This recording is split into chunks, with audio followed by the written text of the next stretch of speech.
say Allah, say Crooked clown,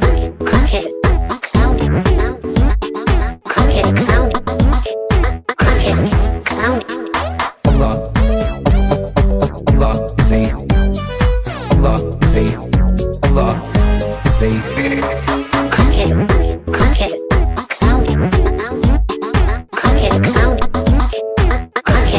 clown, Allah, Allah, say Allah, say Allah, say crooked clown,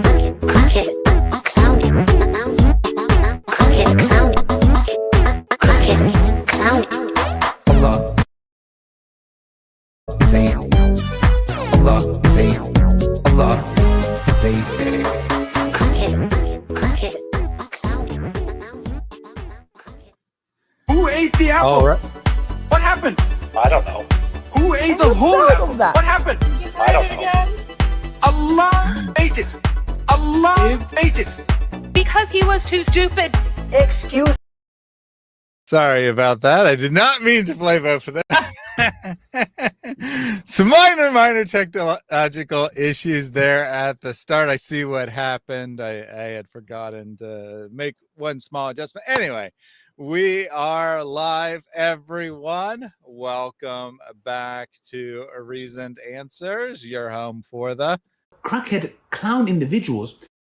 Today we're talking about the ultimate crackhead clown individual, that of course being Muhammad. Have a poll there in the chat inspired by today's subject of who is the dumbest of them all. Would that be Muhammad? Would that be his sock puppet Allah? Or would that be all their victims, all the Muslims who believe in them today, despite the abundant evidence of their stupidity? And that's what we're going to be looking at today, is some evidence of Muhammad's stupidity. We, of course, have Mary with us. She has some scary intellectual abilities to pour through massive amounts of sources and information, and is pretty brutal. If she weren't so busy doing other stuff, I think she would be wrecking Islam by herself. And welcome back, Mary. Welcome back. Hello.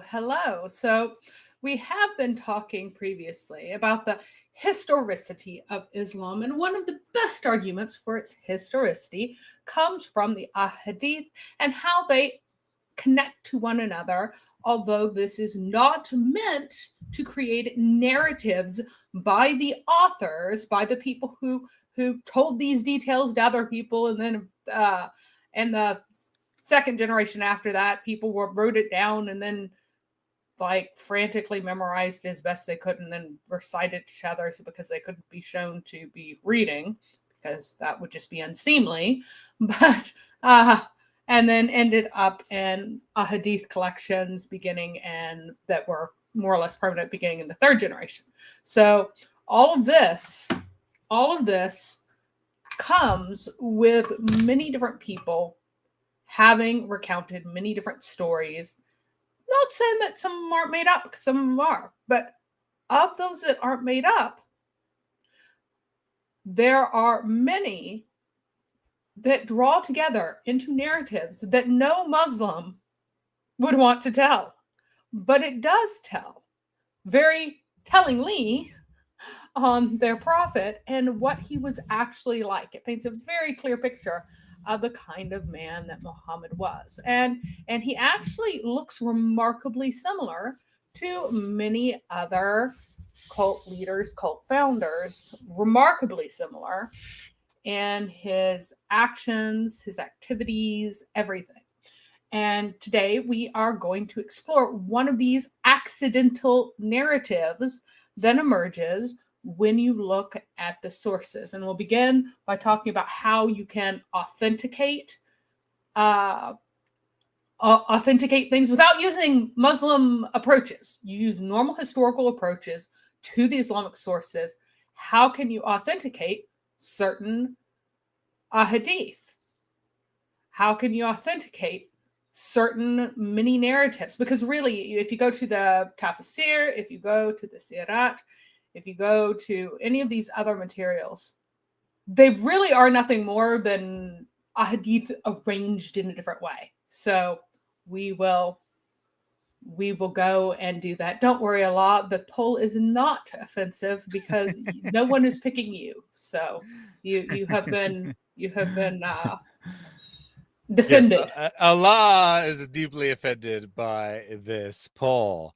Now, most people are picking Muslims that believe him, but you never know. Maybe today we'll have a Muslim come in here and give us a brilliant explanation for what is found in the sources. Well, we shall see. We shall see. And I see Jack Ray in the chat here. Mo liked the darker polls, the Al-Zut.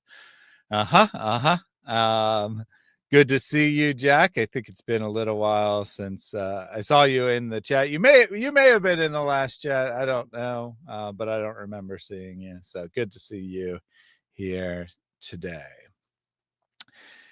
So shall we dive right into this, Mary? Yes. And while you're pulling that up, just as a heads up for everybody, when you're reading the sources and you read something weird, the weird stuff is often important. That weird little detail somebody remembered and said for a reason, and it connects to something else most often. And this is not just for studying Islam, just in general. If there's something that stands out to you as like, this is kind of odd and random, very often that odd random thing connects to something else that very often is still existing. And it can often end up being an important insight into whatever it is that there is. Because if it's very, very random, it doesn't seem like anybody would remember it. Well, there's a reason, or tell it, or consider important enough to deal with. Well, there's a reason that they did. And when it's not obvious, a lot of times it becomes important to like getting the right mindset to understand what these people are actually saying, what their priorities are, that sort of thing. So just one other thing I forgot to mention. We do have a new animation today. You'll have to figure out the secret keyword, but it might become obvious as Mary goes along. All right, go ahead. All right. So, recently Yasser Qadi has come out and said, like, the incredibly obvious, that Western historians don't take the Isnad ka Matan approach seriously. They don't. Why? Because Isnads are widely fabricated. All Western scholars instantly see how easy it is to fabricate, and we'll assume they're fabricated even before it becomes extremely evident that they're fabricated, because everything that is needed for Sharia gets a nice polished Isnad, whereas things that are not related to Sharia, they don't bother. That's significant. That's evidence of tampering. That alone shows that these are not legitimate, right? Well, you see, Mary, everyone knew how important Sharia would be hundreds of years later, so they made extra special careful to preserve those things, even though they're supposed to follow the example of Muhammad in all things, and obviously not all things are related to law. So it makes perfect sense as long as you grant the Islamic assumptions. There we go. So so what do you do? How do you approach things as a historian who is not bound up in the stupid Isnad claims? Well, you treat it like you do anything else. So what is a singular hadith from a historian's perspective? Each one is its own document. Each one is its own source. Each one is a singular composition of a person. The documents appear in collections. Collections include many original authors plus one or usually more compiler editors involved in the process. each hadith is attributed to an individual author. This attribution may or may not be accurate. So how do you authenticate a hadith? Because even if the attribution is accurate, that doesn't mean that the guy who came up with this wasn't lying, right? Well, you do it in the same way you would authenticate any other document or source that's not an autograph of the original author. So the first step that you take in authenticating a historical source is that you look at the historical plausibility of the text in which, the form of the text in which it's written, and the physical document that is presented to you. So the first question is, if it is just a copy, a straight out copy of something in its original language, you ask, well, is it written in the right language? Is it written with the right vocabulary? Is it describing the right historical environment for when it claims to be made? For example, anachronistic events and technologies are extremely common in forgeries and pseudepigraphal works. We find, for instance, in the Quran, what do we have? We have chainmail hundreds of years before chainmail existed. You have things out of place. You have historical events out of order. You have confusion about when Moses and Jesus lived relative to one another. You have all of these confusions. And the confusion in terms of other historical events, like the various Arab supposed prophets, they're all mixed up in time. Their relative time between one another, they're totally wrong. Anything before about 400 AD just disappears into this ether of pastness with Muhammad, and even things before that he's very confused about. And that would be very typical of an oral type of environment where people don't have clear ideas of the past. But even in written environments, you would find things like chainmail appearing where it shouldn't. Mistakes of many hundreds of years, because people just don't think about it. They don't think about anyone living in a technological environment different from the one that they themselves live in. You will find that sort of thing in European portraits of ancient things up through the 1400s. You will typically have ancient people being shown in very contemporary clothing for all of those, because they don't think about doing anything else. For them, the picture of Caesar, he looks like that in their minds. And so he ends up that way in the portraits because that's how they think of him. Until very recently, the idea of a historical setting and avoiding anachronisms was not really something that people considered. And it would be ludicrous to imagine that people of this time would consider it, so they always tell on themselves. So, for example, in the Islamic sources, when you find out that Islam expects that people will have dirt floors in paradise, that's a very, very strong indication that the people who came up with Islam were people who only knew about dirt floors and didn't really know about anything nicer. They didn't imagine that a private house could have anything nicer than a dirt floor. The dirt floors will be made of musk, so the super fancy dirt floors will still be dirt floors. So these people are people who have never experienced a house that's nicer than a dirt floor. You get statements like, "Oh, well, your palace will be so vast that a wife standing in one corner of it cannot see a wife in another corner." Well, how many rooms would such a place have? Just think about it for a moment. I mean, it seems like it's still one. It's just one really giant room. Yeah. So you still have these one-roomed enormous palaces that are like divided up with curtains, if anything, right? Any sort of dividers, they're all these temporary structures that can be pushed aside. So the basic thought of a house is still a one-room hovel. It's just a really, really big one-room hovel, because that's what a house is. That the house is dirt floors, one room, and you can put up curtains and cut it up. That's what it is to them. And so that's what other things, and that's the kind of thing that you get that shows what kind of place and what kind of mind the people who created this religion have.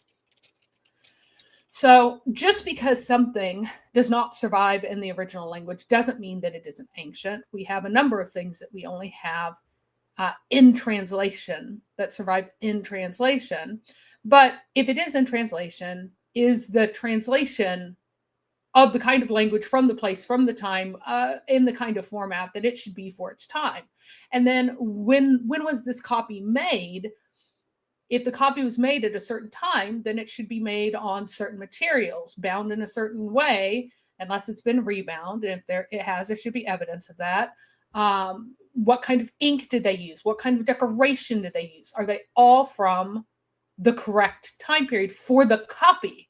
And these are the kinds of things that you do that authenticate material as to its production environment.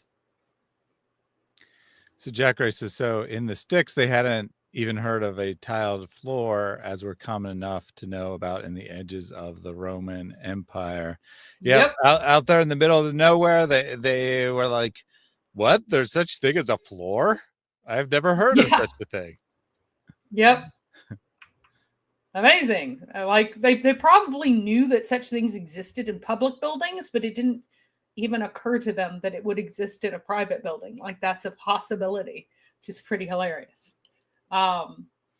He'd found out about canopy beds from Yemen. Apparently he'd seen one in Yemen at some point. Still didn't know about tile floors.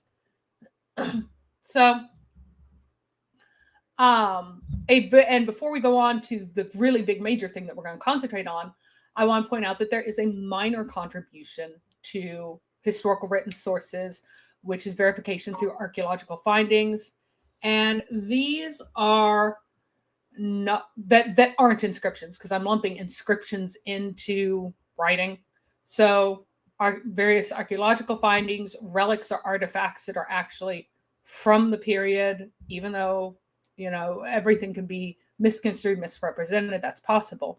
This is very helpful. A battle might be corroborated by archaeological excavations of a city that's sacked. So you can see, oh, look, here was this king wrote this inscription, and he said, I completely destroyed the city, but it looks like, you know, it was kind of a more civilized form of sacking that wasn't nearly so extreme.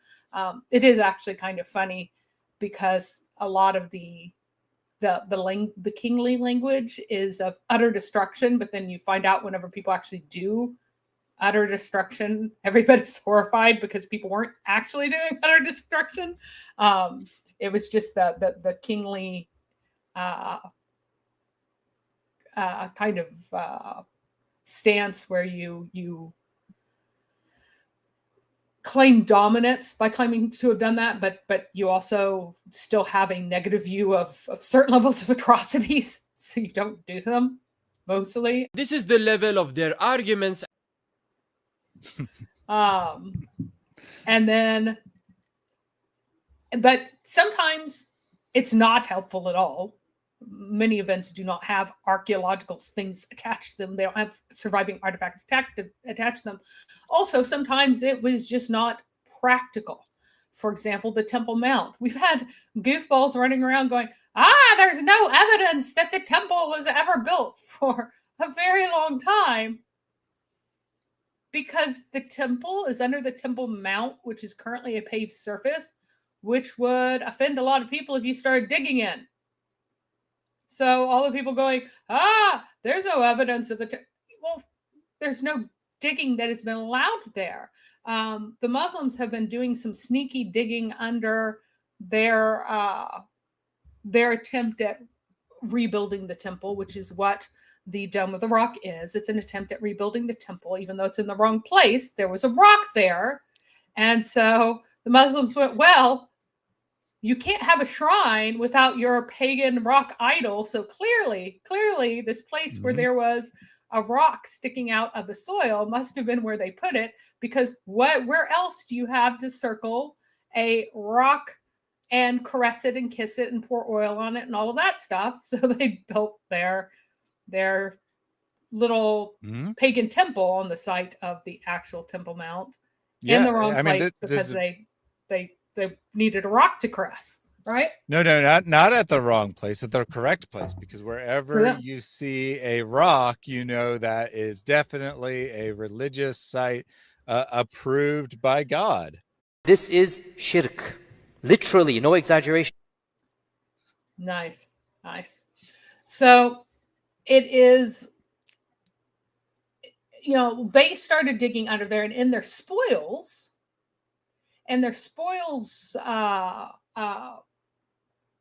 heaps, they we found shards of things from the early Iron Age and other things that do corroborate it.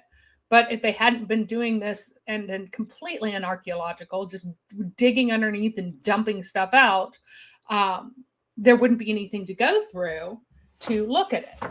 Now there has been an excavation done in Mecca proper, and we have found the 2-room hut of Khadija. So she was very rich. She had 2 whole rooms plus a pagan idol niche with a rock sticking out of the wall for caressing and loving and kissing and molesting.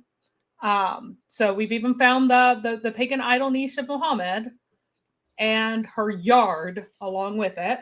And so we, that has been excavated. So, but that doesn't corroborate like anything he said, right? It's just, okay, here's a 2-room hut that actually matches the descriptions in the 10th century, in the 14th century or 15th century. It matches these descriptions. Okay, we have continuity here. That's evidence for a very generic sort of thing. But of the words he says, you don't expect to find much. Now, if you have these sorts of things, they can be very high value, but they are still subject to interpretation. So the second main step, going back to the main things, this is what we're going to concentrate on, is that you can corroborate historical testimony from other writings of other people, especially anything that's contemporary or near contemporary, but even things from later on, they go back and reinforce it. Because if you have something created in AD 200, let's say, and then you have somebody else talking about it in AD 300 and somebody else in 350 and somebody else quoting it without saying what it is in AD 450, and then you have some people discussing it in AD 550, all of this goes back to corroborating that it really was from that earliest date where it seems to be from. And this is the kind of thing that we use as genuine authenticating information. If somebody pops up with a very contradictory different narrative from what has been reflected by people who have written in detail about it considerably later, then that immediately casts doubt on it.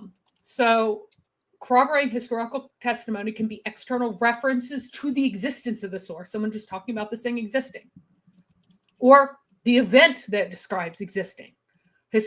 Quotations from the source with or without references to the author of the source that fit with the source being from him or her. So if this person is known as being a proponent of a certain philosophical school, and you find works of that philosophical school being ascribed to them, you can go, well, maybe this one's authentic. But if you find works that like completely contradict that philosophical school, even though everyone says that this person was of that philosophical school and has been saying that, then you'd go, it's much less likely that this is actually from them. Their name got attached to this. It's one of the things that you do. You also look for independent references to the content of the source. So somebody else talks about the event in some way. Here is one that we're concentrating on now. There are undesigned coincidences. So there are different sources that line up with one another that self-reinforce the historicity of each in a way that could not have been realistically intended by the author. People in the ancient world were not devising very clever, enormous webs of data points to point to this extra other thing. They didn't think that way. That hasn't even happened in modern times, bluntly. No one has ever, like, even though it's conceivable that someone would do that now, it is not something that we have historical evidence of it ever happening. Even apparent yeah, go ahead. Yeah, and there'd be no reason for someone to do this historically, because these are all idea, like this kind of, incidental details is only something that we've discovered. Well, I mean, I discovered might not be the right word, but that we've decided is meaningful in modern times. So Correct. if no one was looking for this in the past, there'd be no reason for a forger to go and do it. Yes. Yes. So there's no reason for a forger to create something that nobody would be looking for, and that it wouldn't even occur to them should exist in these sources. So even apparent contradictions can reveal themselves to actually be undesigned coincidences. I'll give you an example from the Bible. In one place, the robe that Jesus is placed in is described as purple, and another place it's described as scarlet. Tyrian purple, which is the great purple color, was sometimes described as purple and sometimes described as scarlet or red. Like it just was. So the actual dye that would have been the symbol of royalty, this would have been like a completely worn out garment that's not useful anymore. Obviously, they're not putting a very expensive thing on him. They're putting something on him that's worn out to rags. But to be a symbol of royalty, it would have to be dyed with Tyrian purple, which is sometimes described as purple and sometimes described as red. The same thing, the same color. I actually think it's more red, but it's probably because my eyes are old and younger people see blue better. So if it was very funny. I had a car that was kind of a purpley blue color. And when I first got it, I'm like, that's a blue car. And 16 years later, I'm like, that's a purple car. Oh my goodness, I've gotten old. So like, if you remember being very young and green lights looking quite blue to you, it's because you could see blue better. Because it does have a little bit of blue, but as you get older, it looks much more distinctly green. Anyway, the fact that there is that discrepancy in description builds the case that these are independent attestations, because also back then, do you know what people didn't do?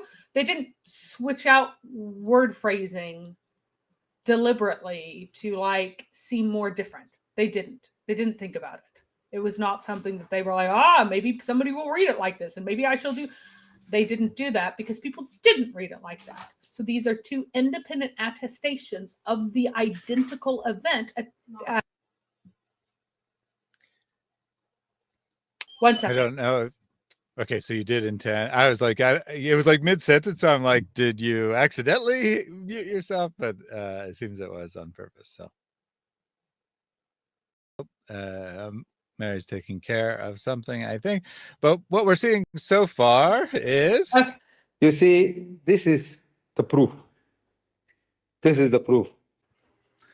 Nice. This is indeed evidence, right? Proof, if you like, of something being authentic is when a different source says the same ideas in different words, perhaps contradictory, in scare quotes on the surface words. Like it can't be both purple and red. I mean, this is a complete contradiction here, but thinking deeper, you realize that the apparent contradiction is actually different ways of saying the same thing, and thus Yep. provide support that you have two independent sources. Exactly. And that is exactly right. And that's exactly what happens there. Two independent sources to events leading up to the crucifixion of Jesus Christ, which was a historical event. So, in the Ahadith, there was a balancing act that helped control fabrication, but also encouraged it. So there was a strong motivation to fabricate a hadith to enshrine a particular doctrine or legal ruling into Islamic fiqh. So you want this, you are already convinced. You're already convinced that Muhammad really taught X, taught Y, right? So,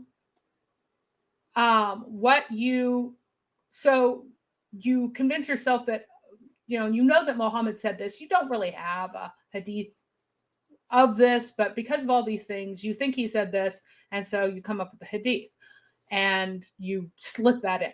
But there's a problem. You're not the only guy out there doing this, right?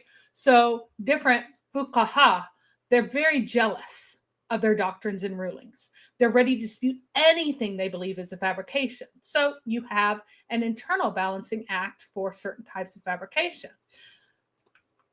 But there really are categories of things that are most likely to have attempts at fabrication. The first one is endorsements or denunciations of specific schools of theology or jurisprudential rulings.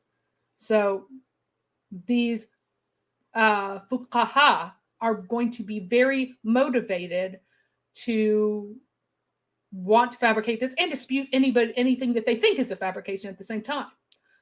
So this one's kind of more heavily balanced, but there's also a second category that's likely to be have people attempting to make fabrications, and those are narratives that make Muhammad seem especially wise or powerful, like just these hagiographic type of things that are just added to it, and or make his interlocutor seem special. Muhammad saw me digging a ditch one day, and he said, "You are one of the ones destined for paradise," something like that, right? Now, the first is most likely to slip in. Muhammad did a miracle.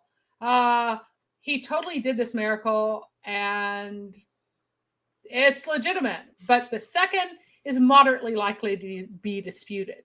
Oh, you think that Muhammad said that you're destined to paradise? Well, nobody else heard it. This is some guy that, none of us take seriously. Why should he be included? So again, there is some self-correcting there, but there'll be a flavor of certain things that are more likely to be tampered with. But a lot of things are not really high on the tampering scale, right? So how do you look at things that are not transparently likely to be tampered with? And this one has the doctrine of embarrassment to the second one, right? There's Muhammad seems especially wise or powerful, are more likely to be fabricated. Those that make him seem potentially foolish are much less likely to be fabricated. Just how this kind of historical, how people work, humanity, how they work, how they think, right? Yeah, I mean, just think about it. I mean, are you more likely to make up a positive story about your friend, or even maybe not even just totally make up, but misremember events in ways that are positive to yourself and to your friends? Or are you more likely to misremember them or make them up in ways that are negative? Obviously, ways that are positive.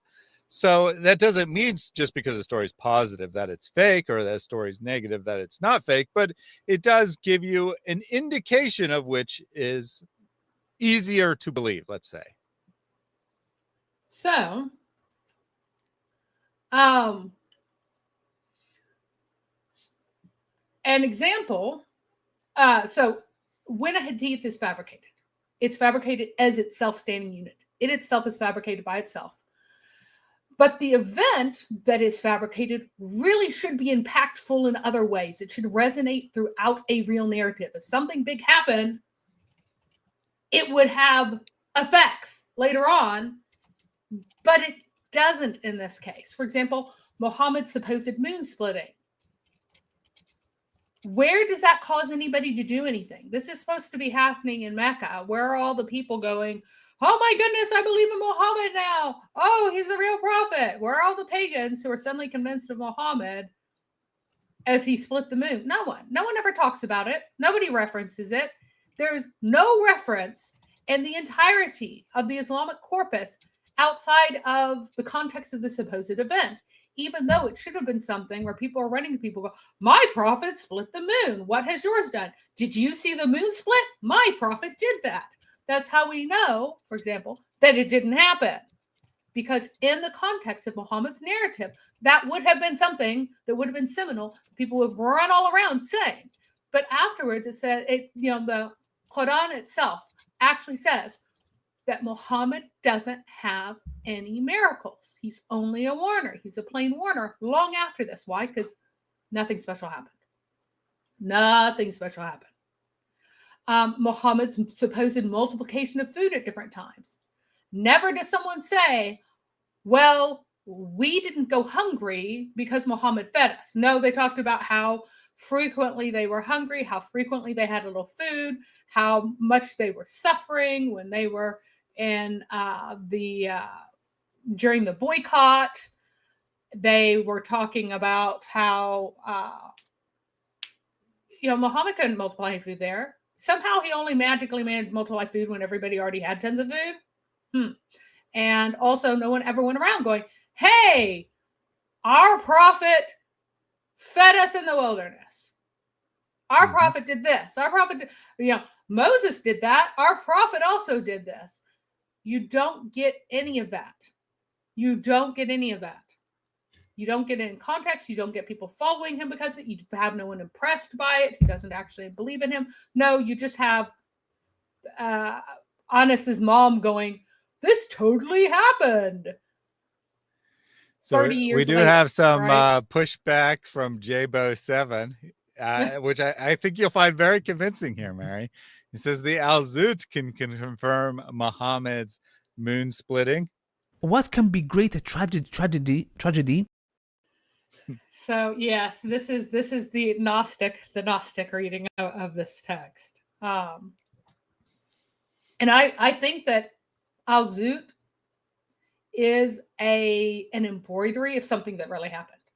I think that Muhammad had another sleep paralysis dream, and then whenever he told it to the guy who was with him, the guy claimed to have seen all the things that Muhammad said happened to him. So I think it's a dream. I think the guy exaggerated his claims about it. I think it really happened because we have a lot of sleep paralysis dreams. So we are talking about verifying the hadith. We're talking about the ones that are easy, that are everything that is not this is less likely to be fabricated. Everything that is not an endorsement or denunciation of specific schools or narratives that make Muhammad seem especially wise or powerful or make his interlocutors seem special. Everything else is less likely to be fabricated. So we have most likely. So far we're talking about that. Yeah. So far we're talking about general principles. Right. Cargo is waiting for the example, right? We're going to get to that. We're going to get to that, which is what inspires the stream. But Mary's going over some basic principles first. Then we're going to get to the dumbest claim of Muhammad as per the title. But Cargo also said something interesting, given his position earlier.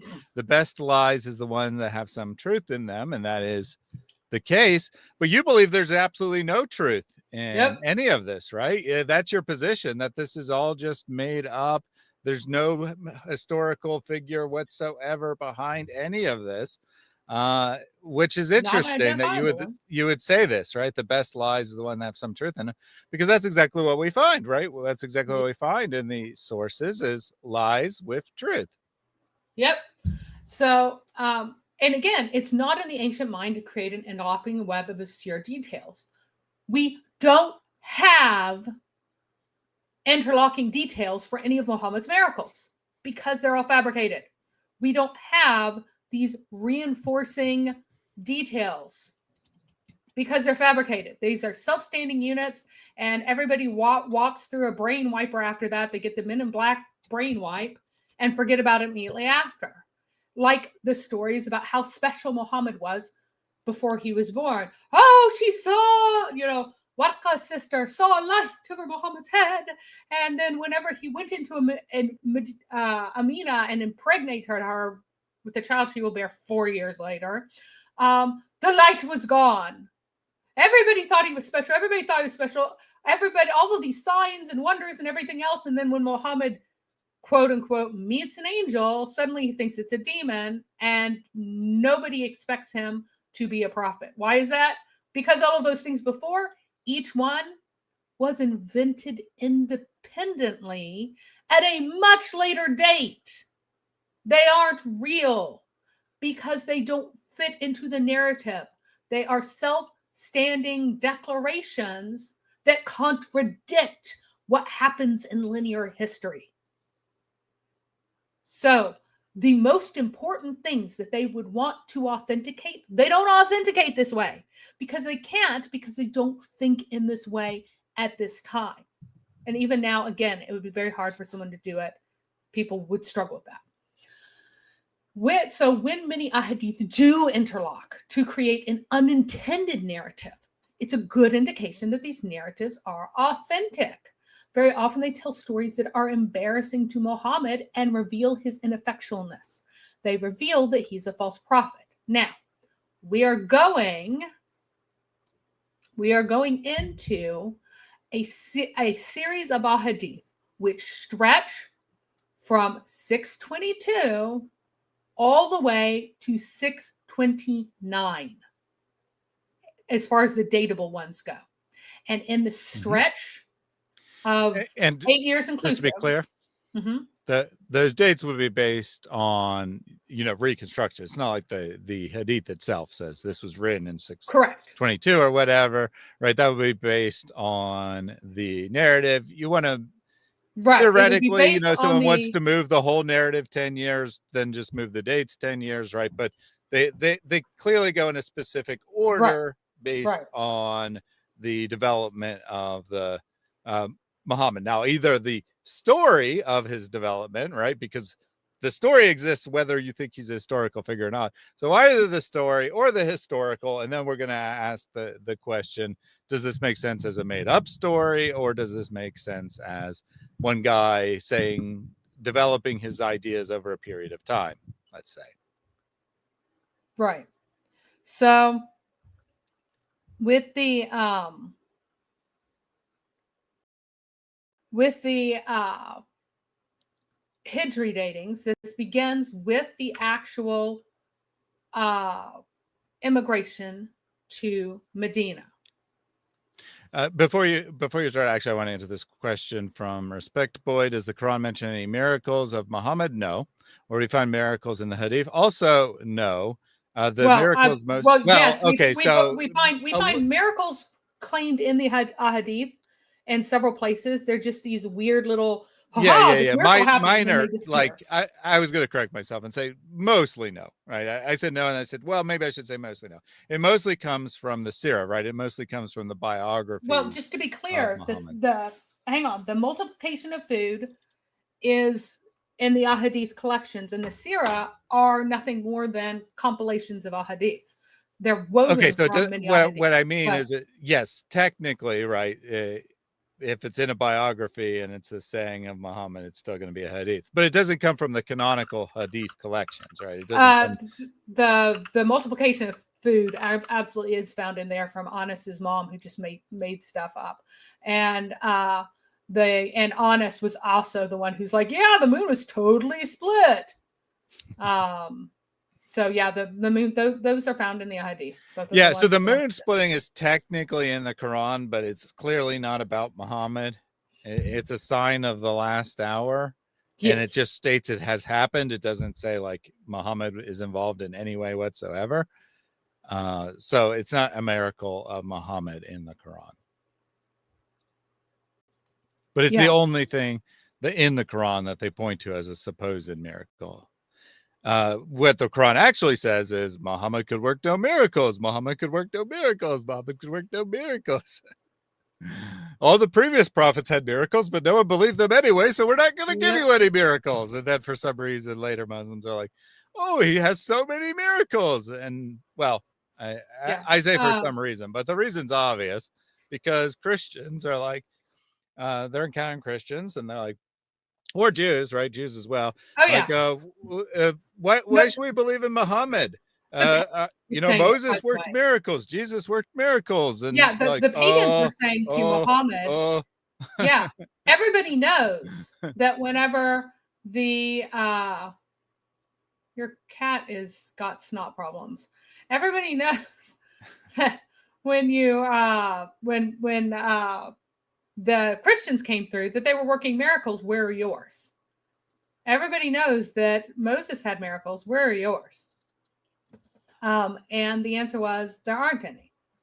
There aren't any. So the Quran explicitly says that Muhammad has no miracles.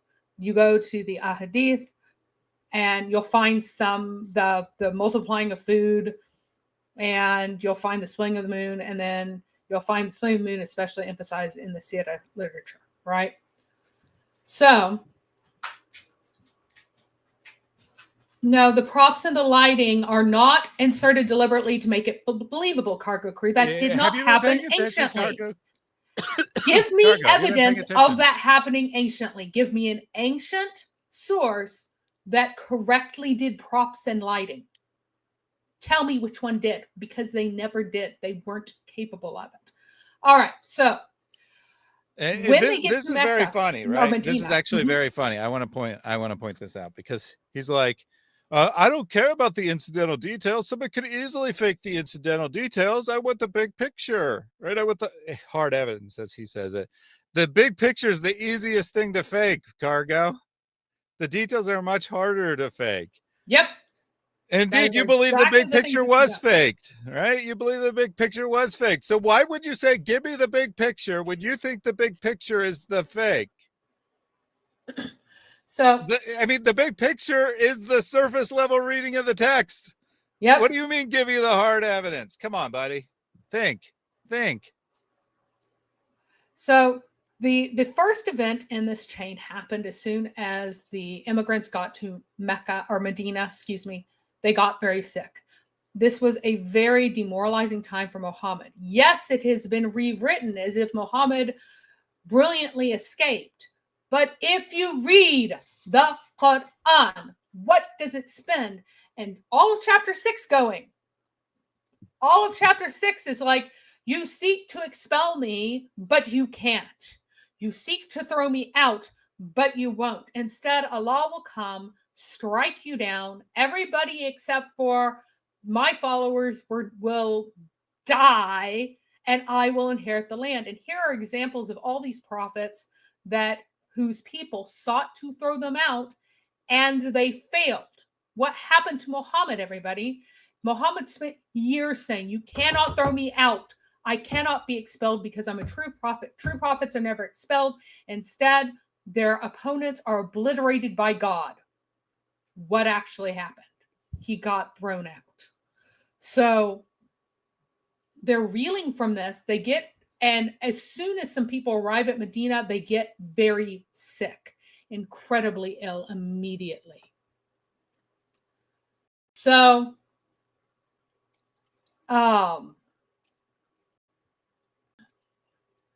so when you go to the sources about this early event, you find him arriving and everybody's sick. When Muhammad came to Medina, Abu Bakr and Bilal were prostrated with fever. And when I went to him and told him, he said, Oh Allah, make Medina as dear to us as Mecca or more so, and make it healthy and bless us in Sa and its Mud. And that's like the measurements, quantities, and transfer its fever and put it on al-Jufa. Did that happen? Did people continue to get fevers? Did people get healed of the fever immediately? No. Did they continue to get fevers later on that made them very, very ill? Yes. So again, undesigned coincidences. Now he can claim that if people in Al-Jufa get sick, well, it's because I prayed for the fever to be transferred there, and that's really it's leaving us. But did people continue to get sick? Oh yeah, absolutely. Aisha herself got very ill probably right after this, because remember, I got ill and my hair fell down. First I came to Medina, then I got sick and my hair fell out, and then later after my hair was growing back. So Aisha herself got sick and nearly died. Here she is healthy. She is going to Muhammad, and Muhammad's praying to Allah. Then after this prayer, Aisha gets the prayer.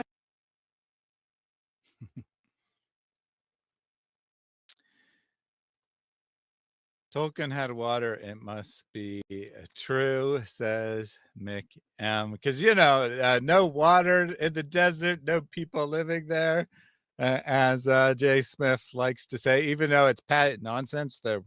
Regardless of whether Muhammad was a historical figure or not, there were certainly people living in the Hijaz region. So there's no water there is just plain false. Yep. I don't know why he likes to say that so much, because no one thinks that no one at all lived there. That's Yes. not a so the only question, which isn't really even a question to historians, but the only question that Jay can even ask is, did Muhammad live there? Or, did the founder of Islam live there? But to say no one lived there is just patently false. The dog yells at my children when they try to come in the room while I'm streaming. Excuse me. He yells at them. He's like, "Get out! You're not supposed to be in here right now." Because I, talk to him quickly and kick him out again. So the dog is like my enforcer. Uh-huh. So you usually know that a child is about to come in the room because the dog starts barking, yelling at them to leave. So Very bossy. A kid comes in the room, and then the dog's like, "Oh, I don't like that," and gets rid of him. Exactly. But I actually had to give an assignment to a child. All right, so we'll see how many other children show up the stream, but it should be. It should be done. It should be done. All right. So again, notice right in here there are undesigned coincidences, and they're bad because Aisha is not sick yet. Muhammad does this little prayer. Oh, I pray that it goes to Al-Jufa, because that's a nearby place, and whenever people. Oh yeah, I was going to ask what that was, but then the dog distracted me and I forgot. But yeah, I was like, was that like a person or? No, it's just like a little nearby settlement. And of course, if there are people, but he's still wishing harm on other people, whether it's a specific person or not. Muhammad, instead of just like saying, "I wish this would go away," he wishes it on someone else. That's crazy. He has this idea that fevers are these things that are like embodied, that travel from place to place, so they can't just go away. They have to go somewhere. It's very strange. Very, very okay. strange. Yeah. So it's like you cast out the demon and then the demon enters someone else, right? Yes. That's kind of the idea here. So this embodied fever has to go somewhere. So he prays for it to go somewhere else, and yet, who gets sick? Aisha gets sick after this point. So already we have these things that are knitting together and showing a picture of Muhammad. Why isn't he healing people? Why isn't he healing people? Well, he can't. He makes up excuses. So he's going from house to house. And he said, well, the reason why he got sick is that the fever presented itself before Muhammad, because again, remember that these are like embodied sentient, everything's sentient. He talks to rocks, he talks to trees, trees talk to him. Well, he talks to the fever too. The fever came and talked to him. And the fever said that you need to send me to the people to which you have the deepest connection, the people who are closest to you. I must go to them. And so he says, well, I said that the ants are those dearest and closest to me, and that's why the fever went to you, which is wild as an excuse to come up with it. Well, God said this fever needed to afflict the people that you care about most, so came to you. So they had horrible fever. They were very sick. They were complaining, and he went to their houses to pray for them. But we find out the kinds of things that he was actually doing when a woman followed behind him and said, I am an Ansar too. My father is an Ansar. So pray for me in the same way.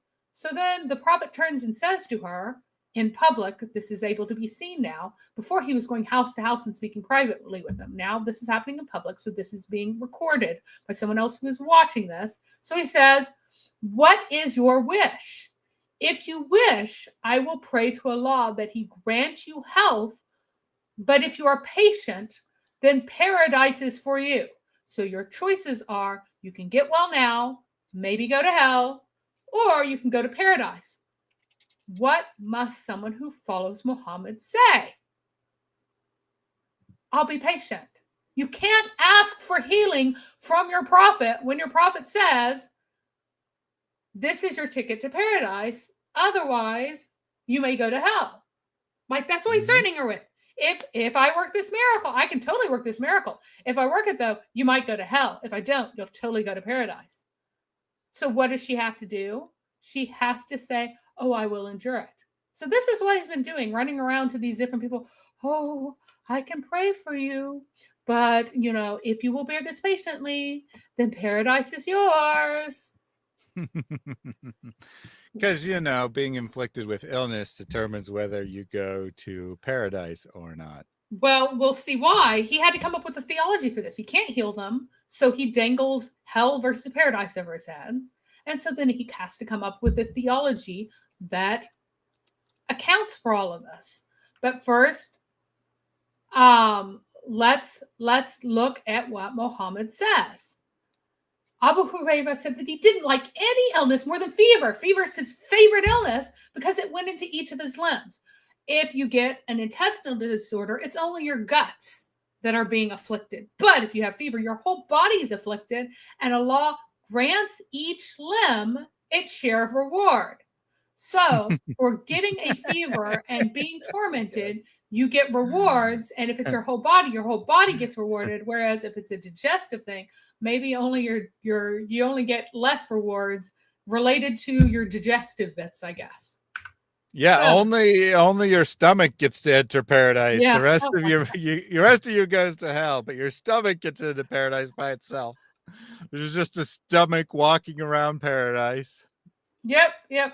And so I want to point out that this kind of thing is a habit. This is a habit that Muhammad has of promising paradise if you just deal with the affliction that you have now. Muhammad doesn't do anything about it. Why? Because he can't heal anybody of anything. He doesn't actually have any abilities to heal anyone. So this woman came. He's like, oh, well, there was a black woman who came to the prophet and said, I suffer from epilepsy, and during fits, my body is exposed. So like I fall down and my skirts fall in all directions and I get embarrassed and exposed, which, what's going to happen if that happens? Well, men will just rape you because that's what they do, I guess. And you're humiliated and stuff. So make supplication to Allah for me. Take away my epilepsy. So he says, guess what? What does he say, guys? What's he going to say? Is he going to say, I will totally cure your epilepsy. I'll pray to Allah and I'll cure your epilepsy? No, of course not. He says, I can pray to Allah and cure your epilepsy. Or you can endure it patiently and you get paradise. So what does she have to choose?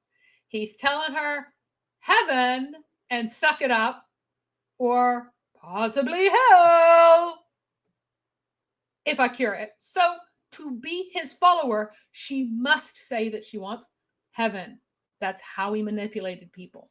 Guys, do you see how clear of a false prophet this guy is? And Cargo Crew, you just do not understand what's happening here at all. I know that you're not very bright and you have the need to insult me. You do not understand what's happening here. Yeah, everything's just going right over his head and he's laughing about it. So Cargo, please, instead of like trying to think of ways, instead of like trying to desperately poke holes into what Mary's saying, just relax and think. Okay, just relax and like try to understand the argument. You can't respond to the argument if you don't understand the argument. And so far, all you've done is like try to find something you can jump off of, and that's not how you do responsible debate. And to Fatima here, who came in and is like, this is Hadith, this is a Quran. Great, you're not a Muslim if you don't follow Hadith. And it's totally irrelevant to what we're discussing today as well, whether or not you are a Quranist or not. So instead of just coming in here and trying to come up with this explanation that Islamophobic channels always read Hadith instead of the Quran, actually figure out what the subject of today's stream is and then go from there. Okay, just don't come out and see something on your screen and instantly try to respond to that without having the slightest clue why it's on your screen. And what does the Quran say about Muhammad's miracles? What does it say? Does Muhammad have any miracles according to the Quran? No, he can't do any. He cannot do any. So this reinforces the narrative of the Quran, and he's coming up with additional excuses for why he isn't doing miracles. He's not doing miracles because if he does miracles, you'll go to hell. So why does torment equal paradise? So Muhammad came up with a theology of expiation and reward. He had already been teaching that like what you're supposed to do now is remain pure, not do any sins, and then the end of the world is coming right away. Well, end of the world doesn't come. People pick up sins. So what do you do? Well, you have to do various things and expiate those sins so you don't end up in hellfire. So he's like, you know what? This is a torment because, some of the expiation is like getting whipped, doing lots of uncomfortable extra prayers, fasting, which is uncomfortable. Like these things are expiations. Well, being tormented by an illness is also uncomfortable, so it is a magical expiation as well. So Muhammad then said as his excuse for why all this is happening, well, if a believing man or believing woman or a Muslim man or a Muslim woman falls ill, then Allah the Exalted forgives them their sins. Now, this is not fully a repetitive saying, because remember that there are different levels. All Muslims are believers, but not all believers are, all believers are Muslims, but all Muslims are believers. So a believer has the right attitude and not just the outward signs. A Muslim obeys, but doesn't always have his heart fully in it. And then the hypocrite is the worst level. So here, even if you have all the outward signs of faith and more or less conform, then you get counted. And if you are tormented by illness, your sins are forgiven through this torment. This is an expiation of sins for you. Now let's go back again, and suddenly this makes more sense. Where the fever's coming to him, and send me to those people to whom you have a very deep connection. Oh, I sent him to the answer. Why? It's a blessing for you. You're getting your sins forgiven because of the torment being sent to you. You get torment here. You don't go to hell later. Be grateful that this illness is hitting you. Don't ask to be healed, because you're getting rid of what Allah has sent to you for the benefit of your soul. So we have two possibilities here. A, you are tormented. B, you do not have your sins forgiven. This is what Muhammad is setting up as your options. So you want to choose option A, the torment and forgiveness. That's what is being set up here. That's what has been reinforced continuously by everything that Muhammad has said. Well, Muhammad himself, of course, gets sick as well. And this explains why he gets sick, because he says, not only do I get sick, but I get double rewards for anything I do because I'm a prophet. Part of the benefits of being a prophet is to get double rewards for literally everything. Well, So that's convenient. That's maybe that's why you know, if you give $1 to the prophet, you get $2 back in return because everything is doubled. But just magically by being, you'd think that, you know, he'd get double rewards because he's double as good as everyone else. But no, that's not it at all. He just automatically does for being a prophet. Interesting. yep.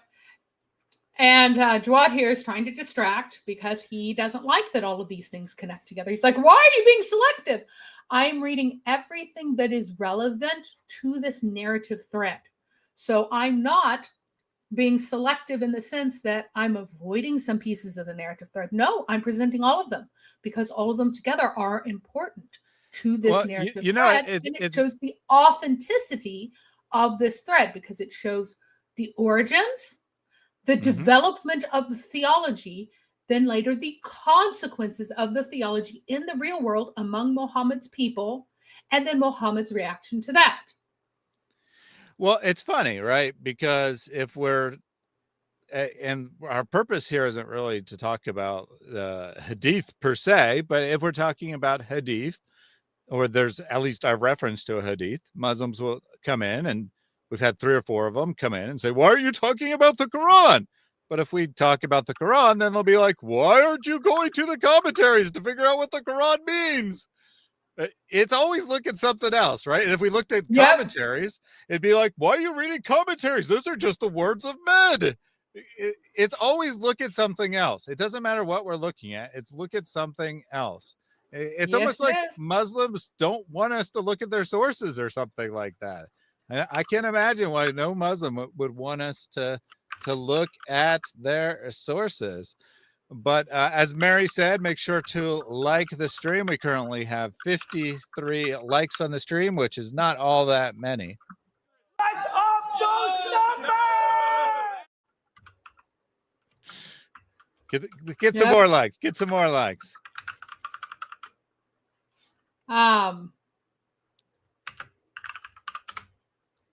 So for my question to Ibrahim Gasai says that, every Muslim will give you the same answer to a question. Okay, here's my question. Where is Allah in relation to his throne? Tell me about Allah. Also, does Allah have hands? Does he have hands? Do you affirm hands of Allah in an ontological sense? Is that one of his attributes? You need to give me the answer that every single Muslim will give me, because every single Christian will affirm the Trinity. So, yep. Oh, but you see, if you ask Christians about some subjects, like say the order of events and timeline of the end times, well, then you'll get a bunch of different answers. But that wasn't what he said, actually. He said about God. Yeah. No, every Christian believes the same thing about God by definition, right? You're not a Christian if you don't believe the same thing. Yep. However, Muslims, they can't agree have on a whole bunch of different aqidas, right? They have a whole bunch of different creeds about what God is. They don't even know what they're worshiping. They're like, well, we're not gonna currently say that these guys are kafirun, right? We're gonna say it later. But for now, we're gonna say that people who believe that God is ontologically, divinely simple, and the people who think he has hands are believing in the same thing. Yeah, he actually said something very revealing here. He said Allah does have hands, but I believe they aren't human hands. Notice how he had to say I, because he knows other Muslims might disagree. Now, no one would say they're human hands, of course, but they No. would say some Muslims would say they're physical hands that Well, are, in physical some is sense, a funny word, but he is saying that they are hands in some sense, and that they are ontologically hands. So he is now an Athari, and he is in disagreement with the Ashari. He does not have the same views they do. He does not have the same views that the Maturidi do. He does not have the same views that any of the Shia have. So he is in a minority sect where his beliefs about Allah are no more common than Shia beliefs, and generally considerably less common. So there we go. So for all the Muslims here like Wad who don't want to think, please go ahead and dislike the stream. Yes, he said it deserves a dislike. He said it says it deserves a dislike, but he hasn't disliked it because we only have one dislike. And we had one before we even started streaming. So we know Wad hasn't disliked the stream.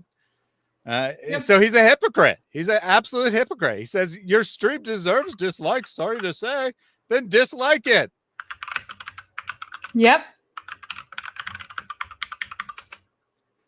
So again, Ibrahim, all the other Muslims disagree with you. They do not say that Allah has hands. They say that's figurative speech only. Why don't you even know what Muslims believe? Right? Many, perhaps. Most. But not all, right? Because some do agree with him. That's the point. The point isn't that he's wrong and ignorant. The point is that different Muslims have different doctrines in this regard about God, even though he said this never happens. So there we go. That's pretty pathetic. That's pretty pathetic. No one's saying that, Muslims believe that Allah has human hands. No. Most Muslims, the vast majority, do not believe that Allah has ontological hands, period. Not human hands, not clock hands, not monkey hands, no hands, period. This is figurative language. Allah does not have hands, according to all the Muslims in the entire world, except for the Athari, which make up maybe 15%. So 85% of Muslims say that you are wrong about your God. So there we go.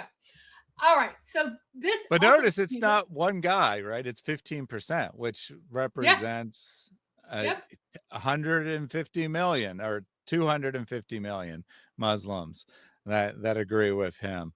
It seems that Allah is just not very clear, right? Because I mean, his claim was the reason you should believe in Islam is that there's only one doctrine of God. Whereas in Christianity, apparently there are hundreds of doctrines of God, even though there is actually only one. It's strange that every single time they try to project something as a criticism of your religion, in this case Christianity, but they'd be the same if it was some other religion, it's actually reflecting their own. Lol, nonsense. Reasoned answers. We Muslims agree God is one, but Christians believe God is three. Great. We do say that God is three, and you do say God is one. But you told me that 100 Christians would say 100 different things. What Christian says that God is 2.5 or 4.6? Christians all agree that God is three hypostases and one ontological being, and that being is not made of parts. Muslims do not agree on whether or not Allah has parts, and they don't agree on what his parts are. It's that simple. You don't agree whether or not your God has parts, and you don't agree on what those parts are. All right, let's continue on. Now, Muhammad excuses why he gets sick too, because he can't heal himself. Physician, heal thyself? Nope, he can't. He can't. He got terrible fevers. And he had told people, whenever prophets suffer, they get double the rewards. So Abdullah says, you have a high fever. Is it because you have a double reward for it? So he says, yes, for no Muslim is afflicted with any harm, but that Allah will remove his sins as the leaves of a tree fall down. So Allah is giving him double rewards for his fever because he is a prophet. Although all Muslims get sins just sheeting off of them as they are ill. All their sins just fall fall off of them like leaves and fall for the duration of their illness, and you should hope that it lasts long enough that the last sins will fall off of you. But he can't help but continuing to confabulate and tell stories when he is sick. He is a chronic confabulator. This is very common of these grandiose narcissists who proclaim themselves to be prophets. They tell stories that whenever they are in a situation that sound grand, they sound lovely, they sound incredible. Cargo crew. So, No one- Mary, can I just ask you a question? Is your argument that the Hadith uses biblical style language, therefore it must be authentic? No, that's retarded. It does not. Have use you said biblical anything style language. remotely like that? Have you said anything about No. the style of the Bible? That would be why retarded. in the world does Cargo Crew think that's your argument? Because you're retarded. That's it. You're not listening. I mean, are you listening to the stream at all? Mary said nothing about biblical language or biblical Nope. style or anything like that. Why are Nope. you making up these ridiculous straw men that are not within 100 million miles of what Mary's saying? This is pathetic. Yep. All right. So, goodness. All right. So, here is Muhammad. He's super, super sick. He's feverish. He feels very chilled. So he's like pulling blankets over him in the middle of a high fever because he feels really, really cold, because as you do a lot of times when you have high fever. And that Abu Sa'id comes over him and puts his hand out over the covering and can feel the heat from his body because his fever is so high and he's so sick. And he says, "Oh, how hot your fever is, Muhammad." And Muhammad goes, "We are like that. We messengers, we're so special that the affliction is so hard on us, and the reward is so hard on us."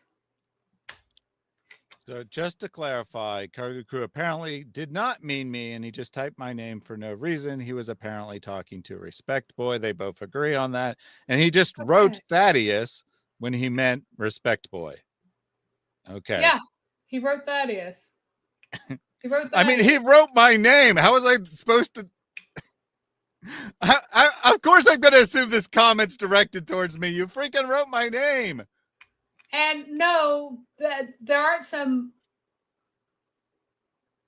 Respect Boy is not talking about the hadith. He is talking about the person talking about whether or not Allah has parts or hands or whatever, and that it sounds kind of Christological. He is correct in that Islam borrowed from Christological language. The word Tawheed is taken from incarnational language about the union of the divinity with humanity, and Islam just stole that term and applied it to the different parts of Allah that are unified in himself, according to the Sunnis.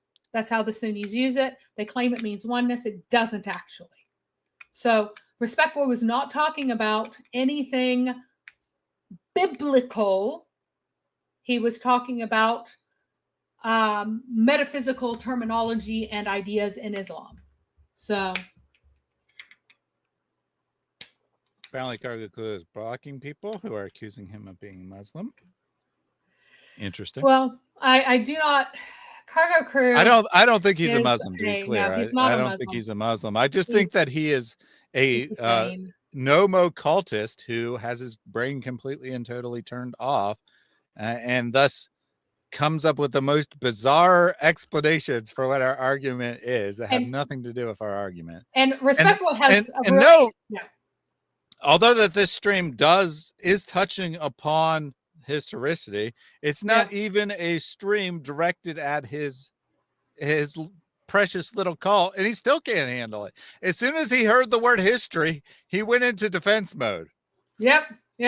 And so what is going, and yeah, it does, having high fever really, really sucks. I've had fever up to 104 and it got really weird. but obviously Fahrenheit. But whenever you talk about,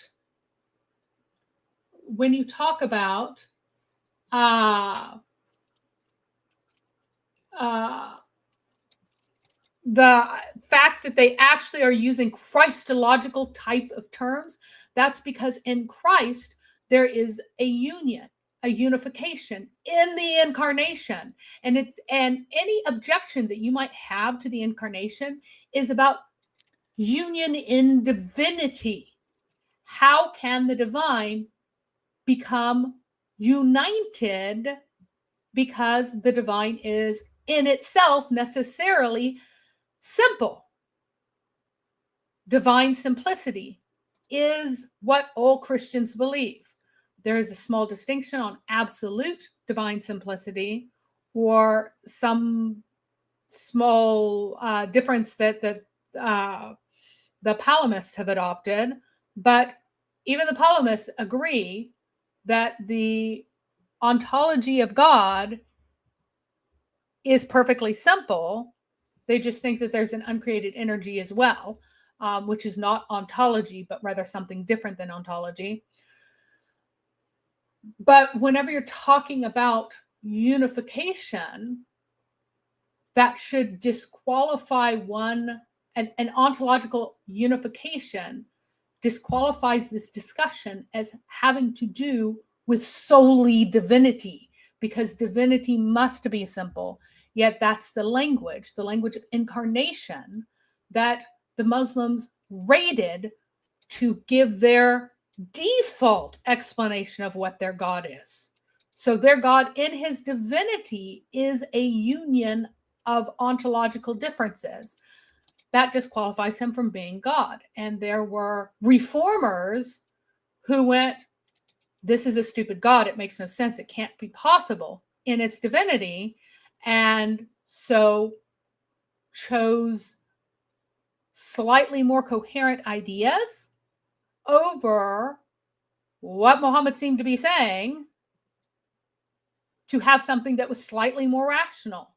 But you make a very good point that Muslims will go, the incarnation, it makes no sense. Oh, it's so hard to understand. When they have any difficulty in the incarnation is present in the Sunni Allah. And it's present there because of the way Muhammad described his God. Natively present, not God condescending and taking something to himself. So quite the difficulty. Ontology, not oncology. So it's oncology, I guess, in the case of Allah, because he has little bits of extra growths on him. But ontological, meaning its stuffness, the stuff that it's made of. Allah's stuff is different kinds of stuff, whereas the true God's stuff is one kind of stuff. There aren't parts of God, but Allah has parts in every Sunni conception. All right. Allah says to give the like button a peck on the lips, and Giant Tree says that reminds me, I forgot to like the stream. Don't be like me. Be sure to like it. And we got Wad who said that the stream should be disliked, and he still hasn't disliked it. I don't get it. Now, all the Muslims in the stream, you hate this stream, go ahead and dislike it. It won't hurt my feelings. Give it a nice dislike, please. All right. So he's sitting here and he can't help but just like make things up. So he says, it's so hard for us. The affliction is hard for us, but the reward is doubled for us. So we get extra affliction, but for every increment of infliction, we get extra reward. So when it's twice as hard for me, it's 2 times 2, 4 times the reward total, right? So it's a blessing. So he then asks, which people have the greatest affliction? So who gets the most torment from life? Well, it's the prophets. Why? Because affliction gives you blessing. Afflictions are a means to reward. First the prophets, then the righteous one.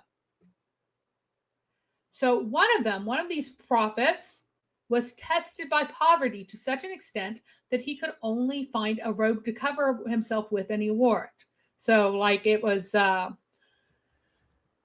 just one little scrap of cloth, and he only had one little scrap of cloth to cover himself with and to sleep in and to do everything in. It was only the one, and he didn't have any more than that. That's how poor he was.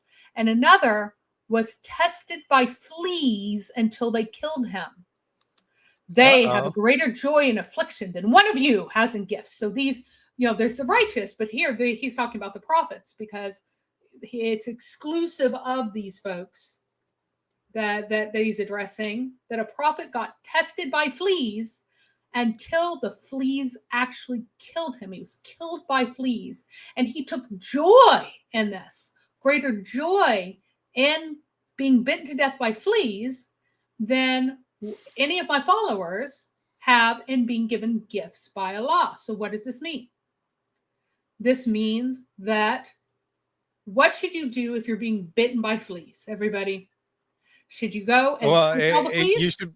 Yeah, it should be. I think it's a sign that you're a true prophet, because you're being afflicted by God. You're being blessed, right? That's right. Well, at least you're chosen by God, right? If you're not being bitten to death, right? You're not dying from it. A prophet actually died from it, and he took joy in the affliction of the fleas that are biting him.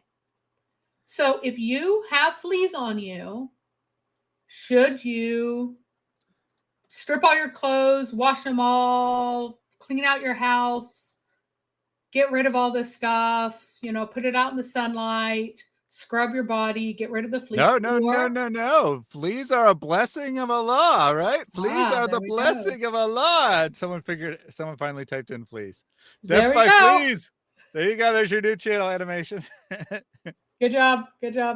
So no, you should not get rid of those fleas, because those are your blessing. Quit trying to get rid of those fleas. Quit trying to get rid of Allah's blessing, because the fever is Allah's blessing. What you have a choice.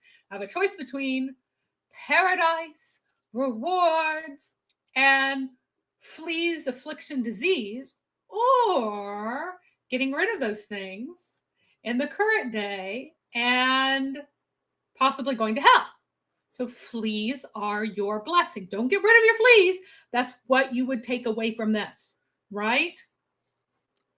Mm-hmm. You would take away from this that if you have a fever, you should be happy about the fever. Because remember, he's like, the best kind of illness is the fever, because I'm getting all of this reward.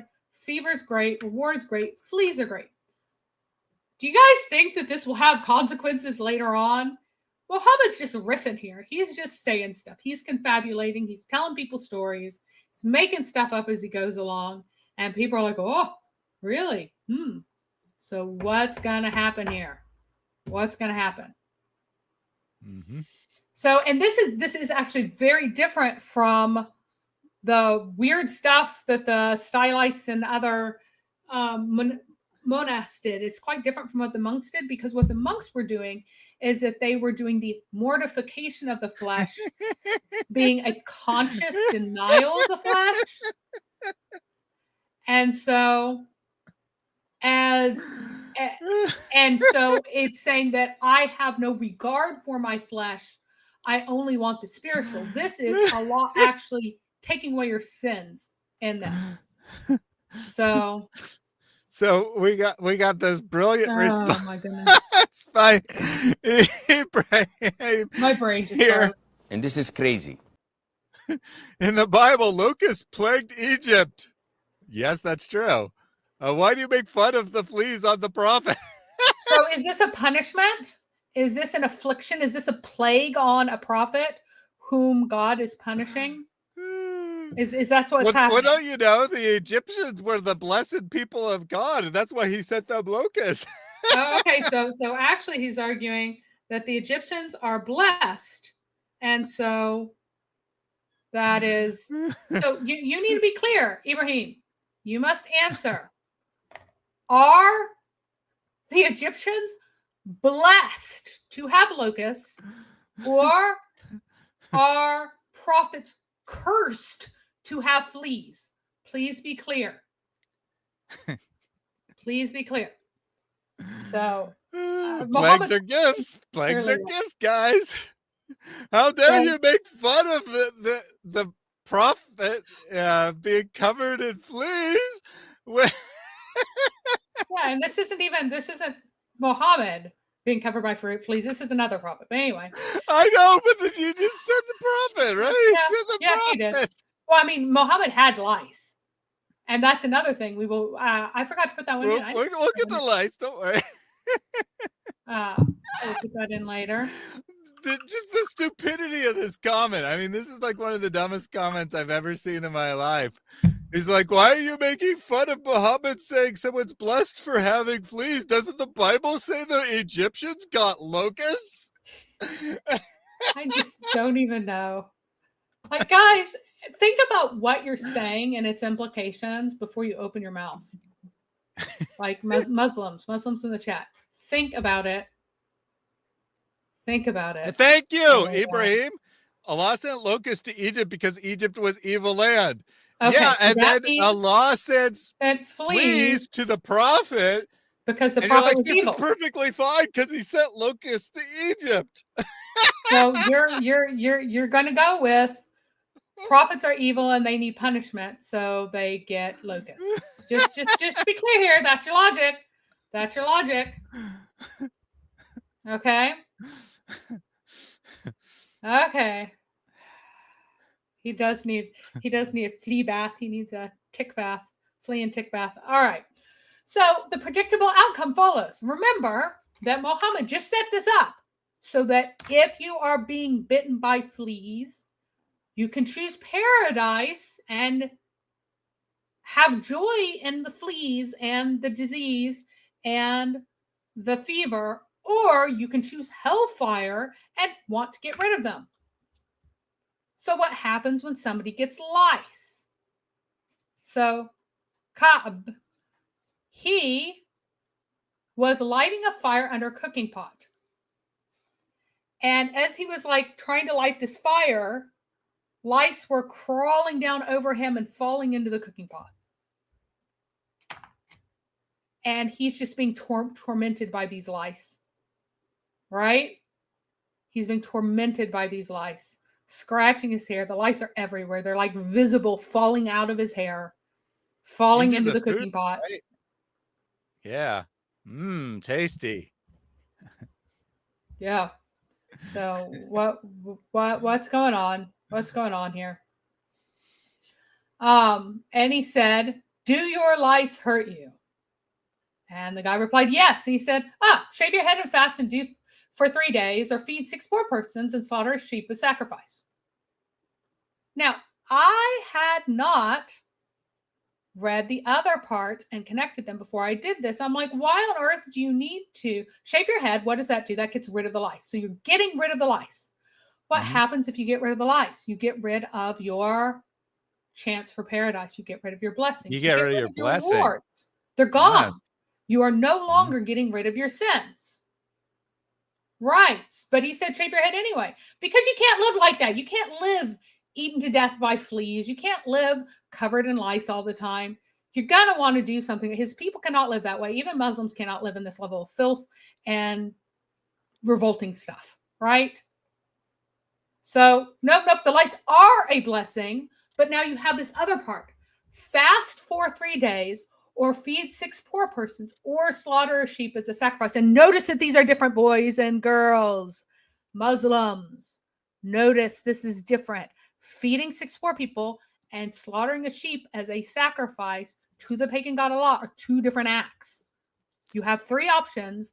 Slaughtering a sheep is one of them. You can feed 6 poor persons from like grain, or you can slaughter a sheep to Allah and then eat it yourself later on. And those are all things that give you blessings to replace Yes. the blessing that you Exactly. lost from your lice.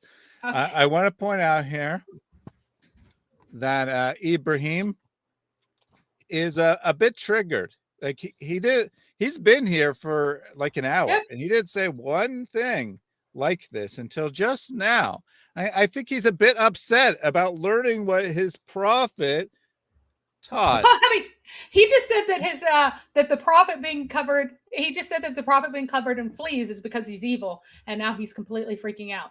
So everyone, let's read this because he together. accidentally just called his prophet evil. So Yep. as a result, he's lashing Says, out. And this Mary is what Muslims looks do, right? evil, like her father was raped her, the evil bitch woman. Now, I would like to point out that I am not You're a not Muslim. even visible. So I don't know I'm how not he knows what visible. you look like. I'm But not a besides Muslim that, woman. And therefore, my chances of being raped by a man as a child are less than 1/10 as much as your typical Muslim little girl. Muslim little girls do get raped by their fathers at rather frightening frequencies. But even among the disbelievers, that is quite uncommon. Like the entire atheists, that's much less common. And it's spectacularly uncommon among people who do things like regularly attend church. So guess what? I was never touched as a child by anyone. Just want to point that out. If I were, it would not have reflected on me. You think that it despoils a person because you are a Muslim, that someone's been touched, they've been destroyed, etc., etc. And no, again, my husband is not a Muslim. He would not rape his daughters. I know that you can't understand this because you're a Muslim and you would this rape is your great. daughters. Ibrahim, this is awesome, right? This is awesome that you come in here and you're perfectly polite, you're perfectly kind for an hour. Mary tells you what your prophet teaches and you go ape shit crazy. Now, what I have in my hand here, I think you can tell it's a pure Arabic Quran.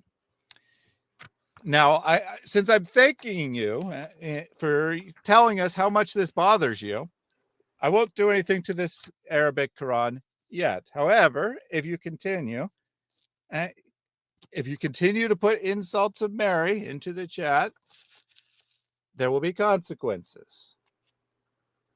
It's not coincidence that I'm saying there'll be consequences while holding a pure Arabic Quran in my hands. Why you disrespect my book? I never do that to the Bible. I haven't done anything to your book. Have I done anything to this book? All I'm doing is holding it. All I'm doing is holding it. So maybe if you continue to disrespect Mary, then I will disrespect your book. I haven't done anything to it yet. Yep. So respect, boy. Muhammad here is just really just coming up with things in the spur of the moment to explain why he can't heal people. People are like, you're the prophet. We're sick. We have an affliction. Heal us. He can't. So what happens? Mm-hmm. What happens? He is told, well, I could heal you. Because he's not going to say, I can't heal you. He's not going to say, well, I'm a fake prophet. I can't heal anybody. He won't even say that, look, you know, I've only come for this reason or whatever, because guess what? It isn't flying with the people who are in distress at that moment. What he's going to say is, you can either have the affliction and have reward, blessings, paradise, or you can have the affliction removed and you may go to hell. But look what Muhammad has done. Because this situation set up this stance set up a situation where people are crawling with lice and won't do anything about it because Muhammad's telling them that Allah sent that lice to you. And if you get rid of it, you could be throwing away your chance at paradise. They don't want to do anything about it. So he's like, no, go ahead and do something about it. This is not a society that can survive, basically. But fast for 3 days, feed sick, do these other things, and make up for it. So now what does that mean? What does that mean about any affliction that Allah sends? What can you do? You can you can just do something else, right? Right. You can get rid of the affliction and do something else to get your blessing back. So which then does it. So now suddenly Muhammad's story about the previous prophet no longer makes any sense. Yeah.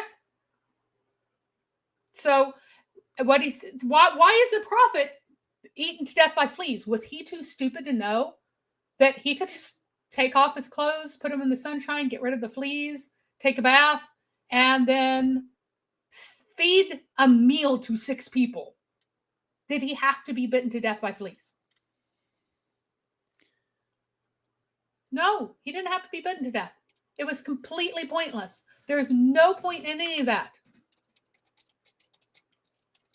Was there any meaning in the poverty of the other prophet? No. Why can't Muhammad heal the epilepsy of the woman and tell her to Okay. feed 6 people? Okay, then. Okay, then, Ibrahim.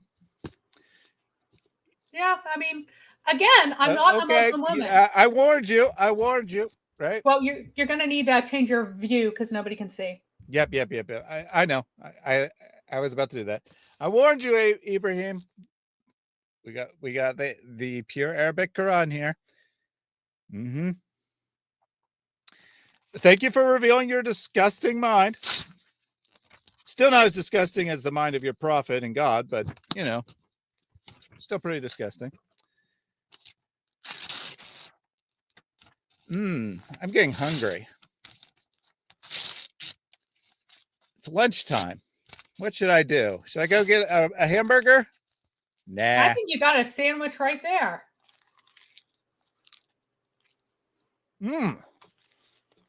Tasty. This is the Ah. best Quran I've had.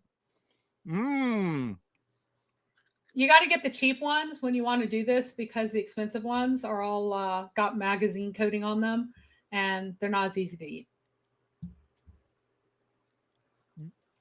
Yeah. This Quran kind of tastes like poison. Did a Jewish woman give it to me after I slaughtered her family? Better spit out just to be safe.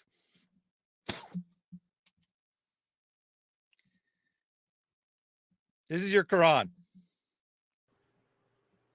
I'm putting you in timeout.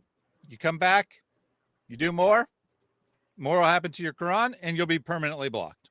Now, I do want to point out that the one thing that pretty much every tourist to Islamic societies was astonished by was the amount of cheating that the women do. Because they covered up, and this is, you know, in the early 20th century and the 19th century and the 18th century, they were astonished by the fact that Muslim women almost all slept around with other men. They were unable to do so because women went out entirely covered. So nobody knew that someone's husband or someone's wife was slinking out to have sex with a stable boy she thought was cute or whatever. Because, I mean, why? How would they be able to know? She says that she's visiting her female relatives. He doesn't talk to those females directly. How would he ever know? Women conspired with one another to find spots together, and men would even dress up in women's clothing if they were not overly large, right? And visit them in their own houses and put women's shoes outside the door so the man wouldn't come in. Oh, she has a female guest. Meanwhile, his wife is getting a different type of visitation while she is on her back.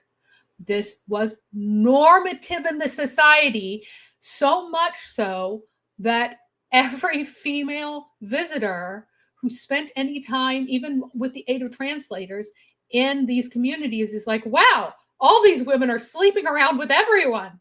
It's pretty astonishing. It's funny how they all cover up because, goodness, it only enables their cheating, which is rampant. So, again, he is projecting very hard about his society onto a culture in which it just does not fit. All right. So Snoopy said you may need holy order, Thaddeus. I think what I actually need, I don't know if you meant to refer to the Oil, section or not, probably. but anointing of the sick, right? Because now I'm Yeah. going to be very sick from eating the Quran. Holy orders is becoming a priest or other ordained person. Although maybe I need to do that too, so that then I can be like, when the Muslims are like, well, your priest says, you know, because they'll always be like, the priest says this, the priest says that. Like, oh, really? Because I'm a priest. Right. a bespit in the tafsir. Indeed. Yep, that is true. And so, again, why did he not heal the woman of epilepsy? Because guess what's on the table? He can heal her. She can feed 6 people one meal of of just bread. You can feed 6 people a meal of bread, and that's the equivalent. Guys, why would you not do that? Because Muhammad couldn't heal anyone. Why wouldn't he have healed the fever? So Ray says, Ray being a Muslim, we know from previous days, you guys are truly show off fearful you are of spreading the truth of Islam theatrics. So Did my behavior with the Quran have anything to do with my fear of Islam? no, And if I was actually afraid of Islam, would I do something like that? I mean, come on, buddy. Think before you write words. It was about the behavior of an individual who was warned that's what would happen if he continued his behavior. And so he escalated his behavior, going from calling us names to making sexual comments about us. And one thing that I want to point out for Respect Boy is that pagan religions are always transactional. You're always bribing the god with this. You're manipulating the god with that. And so that is why he saw these sins as these transactional things that can be gotten rid of. And you get portions of this and portions of that. It's a very, very inherently pagan mindset. It's how all pagans think about things. And that's really where it came from, that you need this quantity of this for this quantity of that. To cause these things to happen, to manipulate Allah into doing things. You pray at a certain time because at that time it has these magical properties.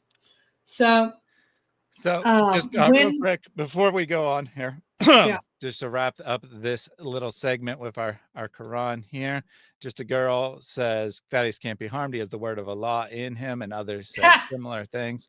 But I think I need to get some fleas, then I will truly be blessed. Right? Because you need fleas to be truly blessed.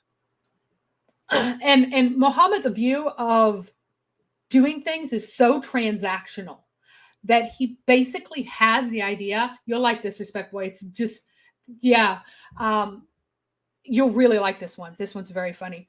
So Muhammad had to tell people that if you are a guest in someone else's house and it's your friend, or if it's your family member or your friend, that you are not taking charity from them to be their dinner guest, that's okay.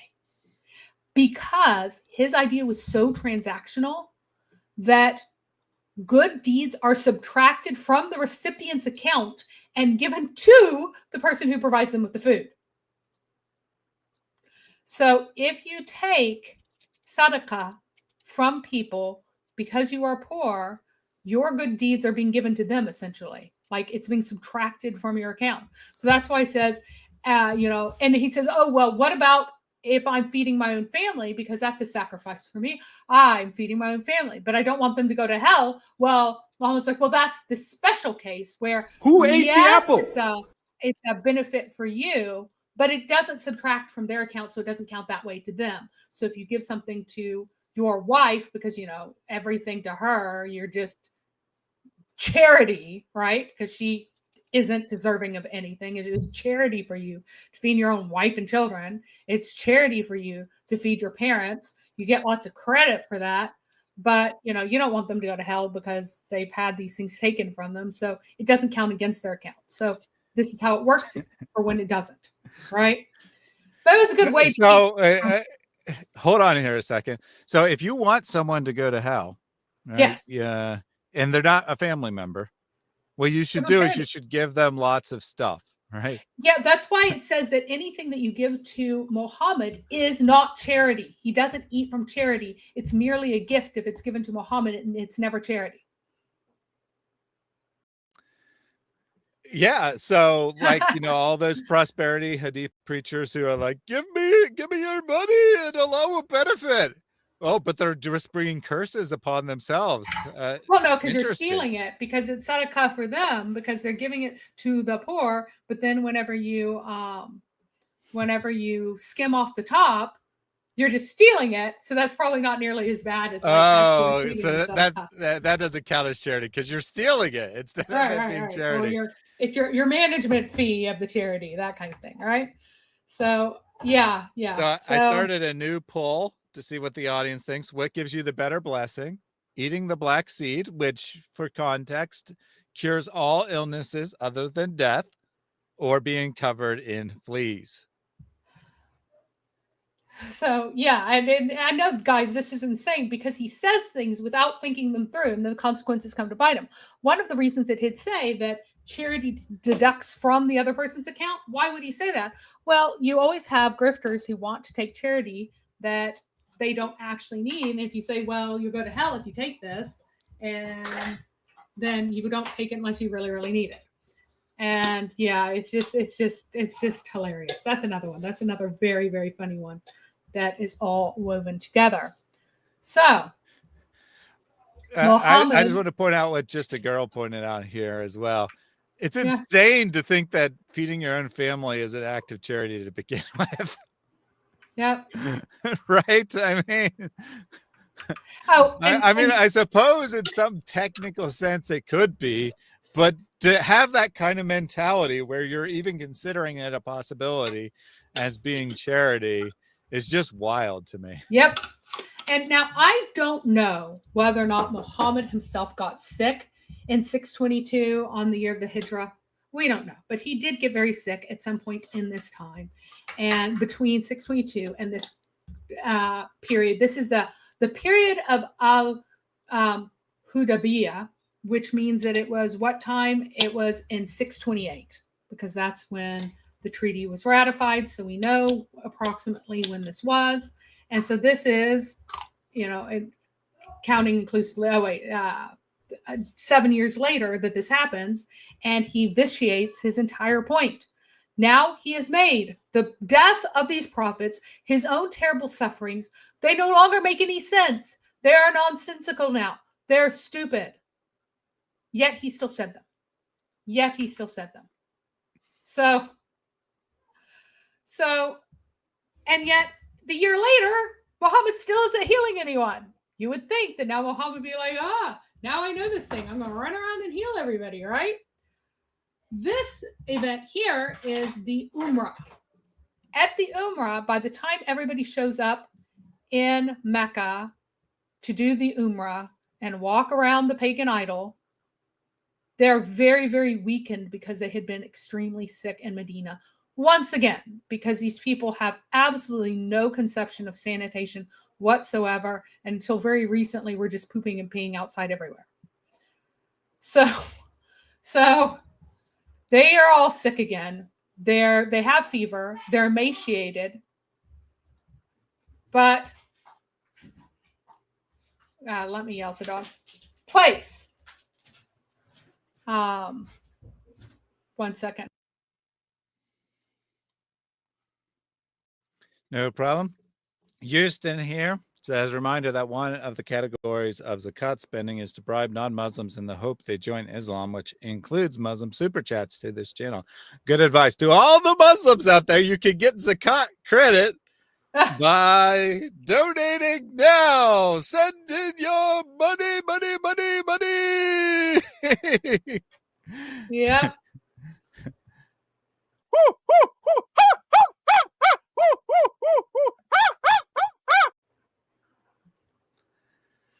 It's so funny that, again, you hit him, but the guy referenced an Islamic practice of wife swapping. Like, he just keeps telling on himself, doesn't he? Because Muhammad's followers practice wife swapping. They trade out wives. He's like, maybe Christians do what our people did. No, that's a you thing, dude. That's a you thing. All right. I just want to point out, right, all his vile comments started after an hour of decent behavior. Because why? Because he saw that Muhammad made a ridiculous claim about prophets being cursed. He at first didn't get it, thought it was funny, and is like, your Bible talks about plagues. And then we're like, when he got plagues it, good or bad? And he's like, they're bad. And then he figured out what he had just said. And then he's like, oh, crap. I just said that Muhammad was cursed by God. Yeah, because he thought we were talking about Muhammad's fleas, but we weren't. We were talking about another prophet's fleas. But still, we're talking about a prophet of Allah who was bitten to death by fleas, whom he says was cursed, apparently. Allah was smiting him, according to him. So, nice. Tyler wants to know what that clip was. I mean, that was the Muslim apologist.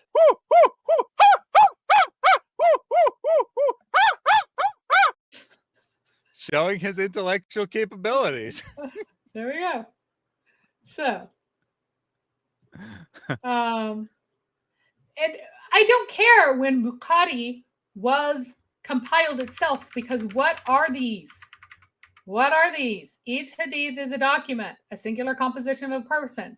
These documents appear in collections. The collections include many original authors plus one or usually more compiler editors. We're talking about the documents. Doesn't matter. The rest doesn't matter. It's old enough, it's confirmed enough by various references that it is an old enough document to take seriously as potentially a remembered event. This series weave together, they knit together very tightly and in a way that no Muslim wants them to knit together to tell a certain narrative. So Muhammad's people are weakened, sickened by what? They are sickened by fever. They're emaciated. But Muhammad's like, you guys need to walk quickly, use all your energy and all your strength to walk around the Kaaba. Don't walk the way you actually walk. You're very sick. You're barely moving. Just gather up your strength and look strong so they don't realize how weak and emaciated we are from fevers.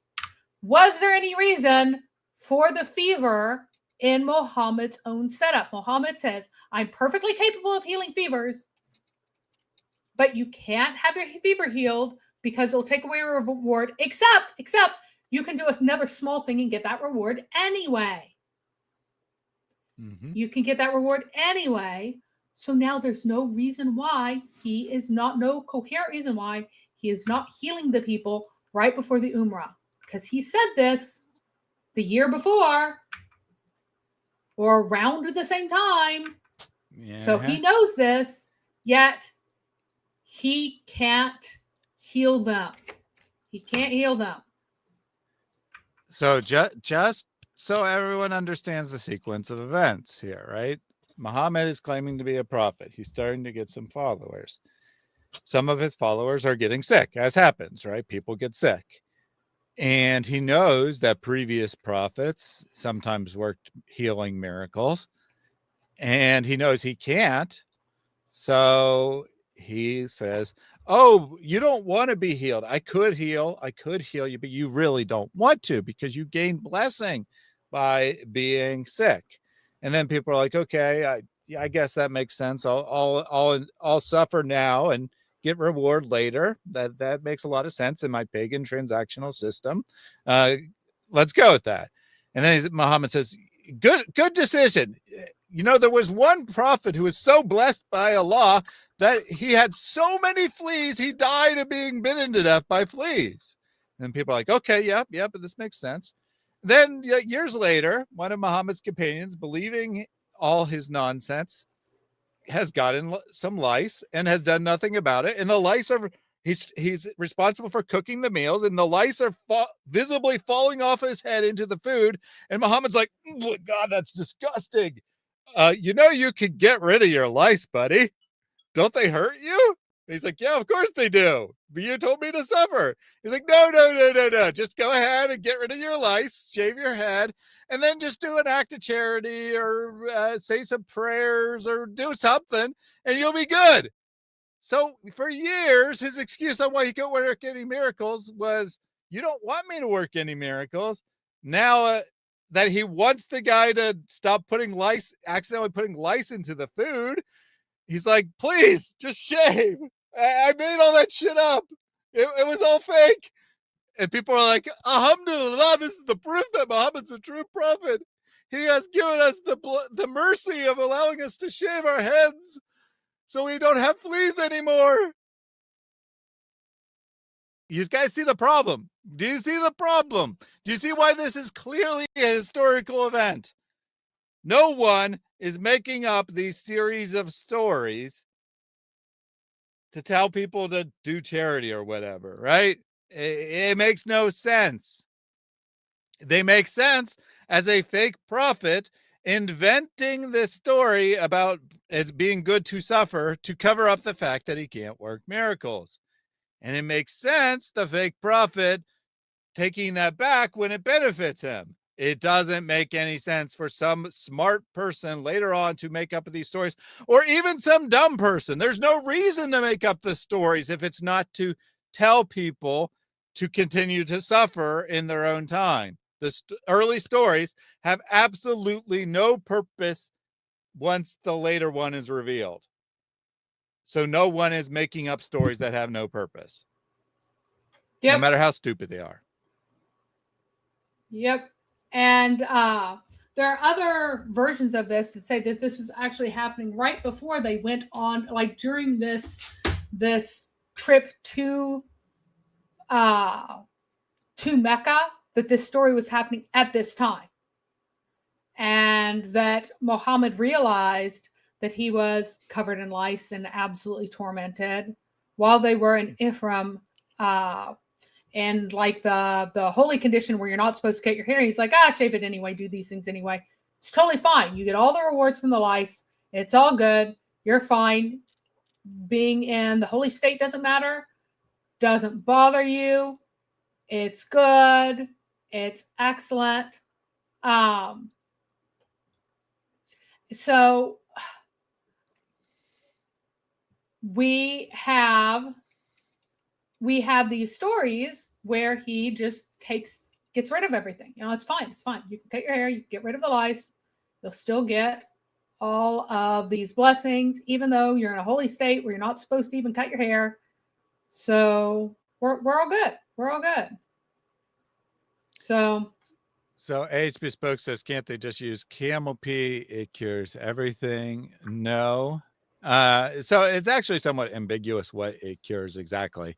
Muhammad recommended it to some specific people with a very vague symptoms. The black seed explicitly cures all illness except for death. But I don't think being inflicted by fleas is an illness. So I don't think either the seed or the camel urine is going to do you any good there, unfortunately.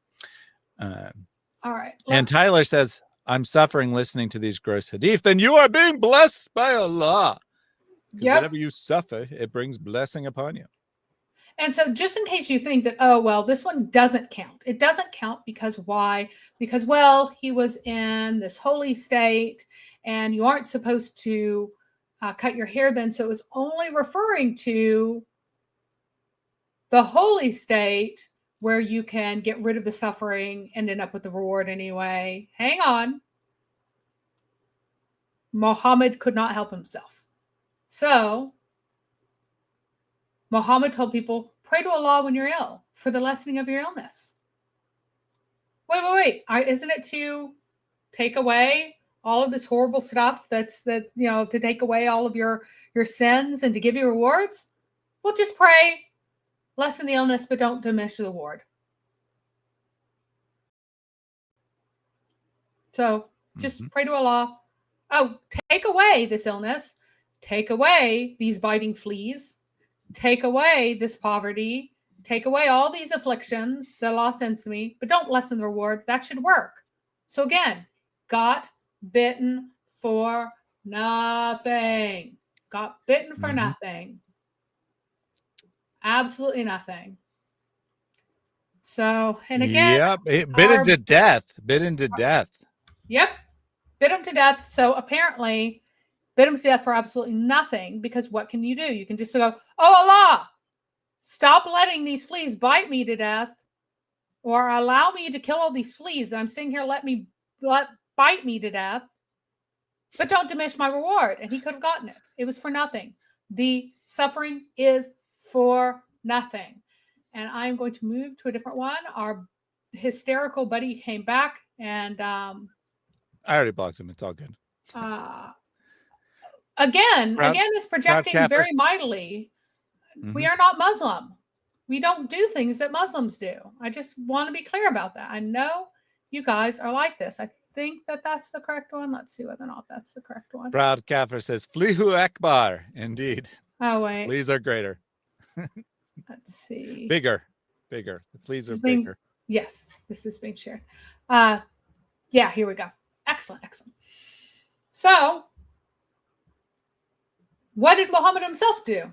He was a normal human being. He used to examine his clothes for lice, milk a sheep, and serve himself. So yeah, he got rid of his lice. He had no problem getting rid of his lice. He's getting rid of his lice all along. After saying that somebody's bitten to death by fleas, he's like, I'm not going to be bothered by lice. They're gross. I'm going to get rid of them. All right.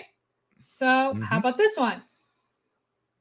He would visit this other woman who was married to someone else, and he would sit in her lap and be caressed by him as she sat clearing his head of Removing all his while he blessings. ate. So, Such but a no, shame. that's fine. That's fine. He doesn't need those blessings. Other prophets got bitten by lice. Doesn't mean anything. It's totally meaningless now. And then again,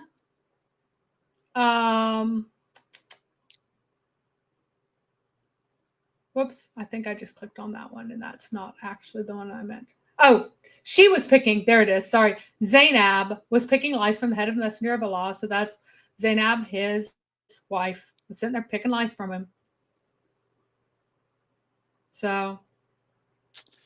Removing all his blessings. It's almost Yeah, like and he then- didn't believe the nonsense he said when he said it. And then Muhammad, like all of his fighters would die in battle, and then the wives would get kicked out because Muhammad said that wives could only inherit a small portion from their husbands, and so they would either get completely kicked out of their own houses or would be given like a little corner of it.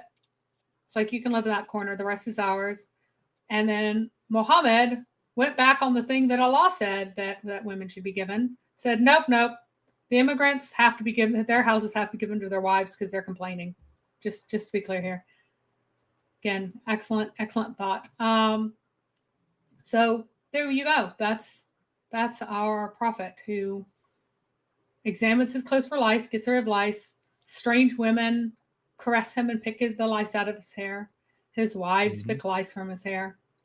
But Yeah, you know, I think the lesson the here prophet is was that bitten to death by fleas. Muhammad doesn't really care so much about fleas, but lice, that's where he draws the line. But keep in mind that was just an example of the affliction. And lice and flea bites would be incredibly similar. The example of the affliction is lice, is fleas, is that kind of thing. And yet, what do we got? We got a guy who is making up stories as he goes along. They're not coherent. He doesn't have a coherent theology. He doesn't have a coherent soteriology. He doesn't have a coherent view of hamartia. Nothing's coherent because he's just a cult leader making stuff up as he goes along. Right. So this is all, and this is stuff that this is why I love the Islamic sources, because they're hilarious. And yet, when people don't look at them as like, oh, this is a weird thing. Why is this being said? What are the connections to this among other threads? You go, you don't see this. So anytime you hear something weird, like the prophet ate chicken, there's a reason for that. It links into a bunch of other silly, hilarious things that make Muhammad look like what? A clown. Oh, Aisha also picks lice, just so you know. It's not just Zainab picking lice. So everybody. So the point stands. The point stands here. Yeah, Aisha they scrapes do. semen. Zainab picks lice. The wives of Muhammad have the worst jobs. Don't forget, You know, they can be tanning leather, which is a very extremely stinky process. And if Muhammad sees a woman, he'll suddenly run home and grab them and throw them in bed. Another amazing job of the wives of Muhammad. I have no idea what you're talking about, cargo crew. You're like, ah, He's trying. doctors used He to- knows he's that trying this is to- ridiculous, but and he's he's- trying to come up with some sort of explanation of how this could be not historical. That's what. By he's the doing. way, just so you know, in times before you had IVs and blood thinners, leeches actually did make it more likely for you to survive a very vicious viral illness because they thinned the blood and you get microclotting without IVs and other fluid support and things like that from a very, very severe illness. You get microclotting, which would kill people in the past. So they actually did have good reasons to put leeches on people. And even the bloodletting, it thinned the blood, didn't have an anticoagulant, but it literally thinned the blood and probably did increase survival, especially in dehydrated patients at that time. It was almost certainly helpful to survival in that context. That has nothing to do with being bitten by fleas or lice and Muhammad saying people got bitten to death by it and got benefits from it. Mm-hmm. This stream makes me want to shower and trim my beard. Yeah, that could be a side effect. It definitely could be. We got Cargo Crew coming up with all kinds of speculation. Not even understanding, right? Just to understand that the lice itself is embarrassing. But that's not even the argument. The argument isn't even that this is embarrassingly stupid story. It's that it fits a cohesive set of stories that only make sense together, not independently from one another. And supposedly they would either all be made up by different people for unrelated reasons, or they would all be made up by one person to tell us a purpose, but they have the earlier ones have no purpose if they're all made up by one person at one time. Now they are all made up, right? But they're all made up by Muhammad. And it only makes sense in his own context, because someone making it up and projecting 100 years in the past doesn't need to explain why he's unable to heal people. They could just make up that he did heal people. He did heal people. They were not ill. His followers never suffered from illness. They could just make that up. There's no reason not to. Why? Because you don't have to say that current people have that power. You just say that that was a blessing for his followers. His followers were never ill. He could always heal them. Anytime they got sick, they got healed until they had a fatal illness, and then that was too much. Very easy to do. The entire context of this is dependent upon there being the knowledge that people got sick and that the individual Muhammad was asked to heal and did not, and said that he and came up with the reason why he did not. They believe him. They believe him that he could, but is not to give him these benefits. But they also remember separately, different people, years apart, remember him telling them how they can pray just to get the benefits anyway. How you should go ahead and cut all your hair and, take care of how he always took care of his own lice. Didn't do any of the silliness. In context. And it was intended to be a short stream today because I just kind of wanted to get this little If we wanted to get this out there, Allah says, can we stop talking about the fleas? And I say, never. We must always talk about the fleas. We must start the flea meme. So now we need fleas be upon him. Okay. Yes, fleas be upon him. Be upon him. And Muhammad, I think, was the inspiration for Mufti Mankir. Don't go too far. Look inside yourself. Take a look at your organs. And I want to be clear, guys, and thank you very much, Suga. I want to be clear, guys, that what I'm not saying is that, oh, it's really embarrassing that Muhammad had lice. No, a lot of people had lice then. And if you had a very small infestation, you usually controlled it by combing with a fine lice comb. If you got a big one, you had to shave your head. But Muhammad had plenty of people to pick through his hair and pick out all the nits that could be possibly be seen. So, whenever he got lice, he'd take care of it. But he took care of it because he didn't really believe the nonsense he was saying about these afflictions being blessings of Allah. He is getting rid of the inflictions. He always has. He just said that about the fleas because it felt good at the moment. He just said it because it was a story to tell, and it made him seem super special. He didn't mean it. He didn't believe it. Mm-hmm. So, Cargo Crew, I am talking about one. This is a stream about one topic, about one set. One subject. I will do other streams about on other sets. This is one narrative, continuous story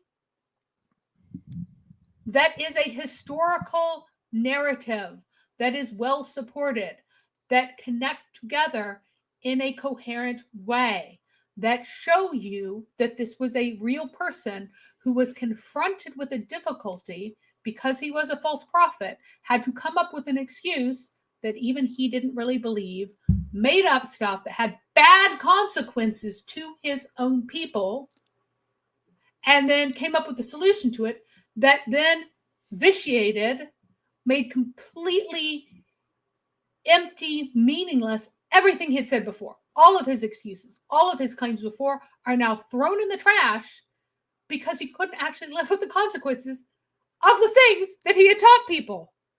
This is how cult leaders work. You get over and over again with cult leaders. Yeah, so it's almost like the stream was supposed to be about one topic. I mean, can Muslims explain the dumbest blessing of Allah?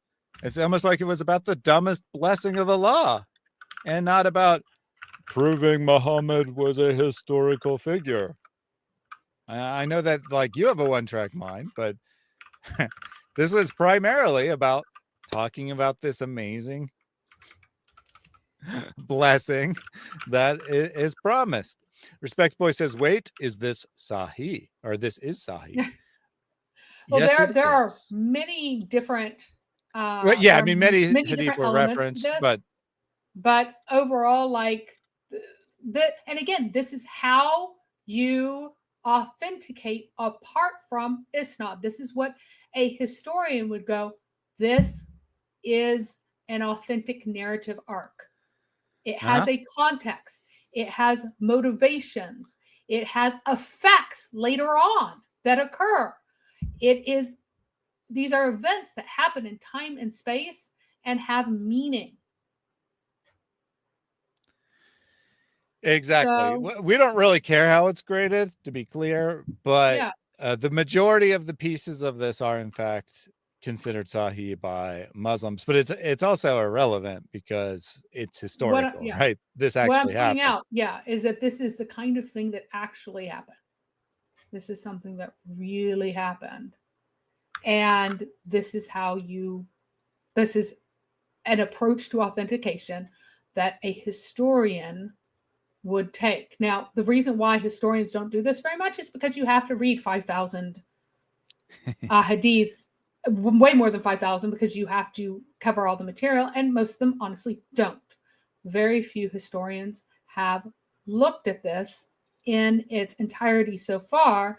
They have very, very, or they look at other sources later on. A lot of them are more concerned about the Umayyads, things like that. They don't really care which details about Muhammad are historical and which ones aren't. They don't care. They're just like, well, he made claims, that's enough. Right? Mm-hmm. So. Indeed. So lots of people talking about this, and have a super chat and a couple other things to take. But I just wanted to just say that Fleas Be Upon Him is so good. Yes. In so many ways. One, first of all, it does sound kind of like peace, right? Fleas, peace sounds kind of similar. It's not strictly speaking a rhyme, but it sounds similar. So that's good. It's kind of like police, right? Sounds similar. Also works. But here's the thing. It is actually, if it's blessings be upon him, right? Because it's really blessings. I know they say peace, but it's really blessings. Fleas are blessings. So it actually works, right? It actually works. Well, it's actually prayers is what really is. Peace and prayers be upon him, which they Yes. carefully don't say. But if you want to Prayers pretend are it's blessings, blessings, yes. then the fleas are blessings. So I know. here you go. The Don't the use idea, this for blessings. regardless of the exact words, the idea is to bless Muhammad, right? So it actually Right. works. Say wishing fleas upon him is actually still a blessing. There we go. So So that's just so good. 2 hours and 15 minutes is indeed pretty short for a recent answer stream. Some people might say it would not be the case, that it's a short stream. But for our streams, it is. Just a girl triggered who ate the apple. And Suj4547 with a super chat or sticker. They give a loan to Allah. What is the reward? The reward in this life is that the money will come back double. You give 100, 200 will come back. Sooner or later. Believe me. All money that is given for the sake of Allah, it comes back. And I'm sure that all of you have experience. Very much experience. Thank you for the donation with the super sticker there. Built for Speed says, Muhammad FBUH. Indeed, indeed. Fleas and disease be upon him. You could say that too, because disease in general is a blessing. Fleas is a bit funnier, but any sort of disease is a blessing, or at least leads to blessings, and thus indirectly is a blessing. well, So keep in mind, Allah said the fever presented itself to Muhammad and requested to be sent to whom? To the people nearest and dearest to him. Did Allah hate them? Was he wanting to punish them? That's your alternative, Muslims. And yet he could have just prayed, oh, keep the reward. Get rid of the disease, keep the reward. yeah, exactly. And I think to sum up what we saw today, This is the best advertisement for Islam that's ever existed in the world. convert to the religion where you are encouraged to have fleas. Any final thoughts, Mary? Nope. That is pretty much it. I want a go forth and fleas be upon him.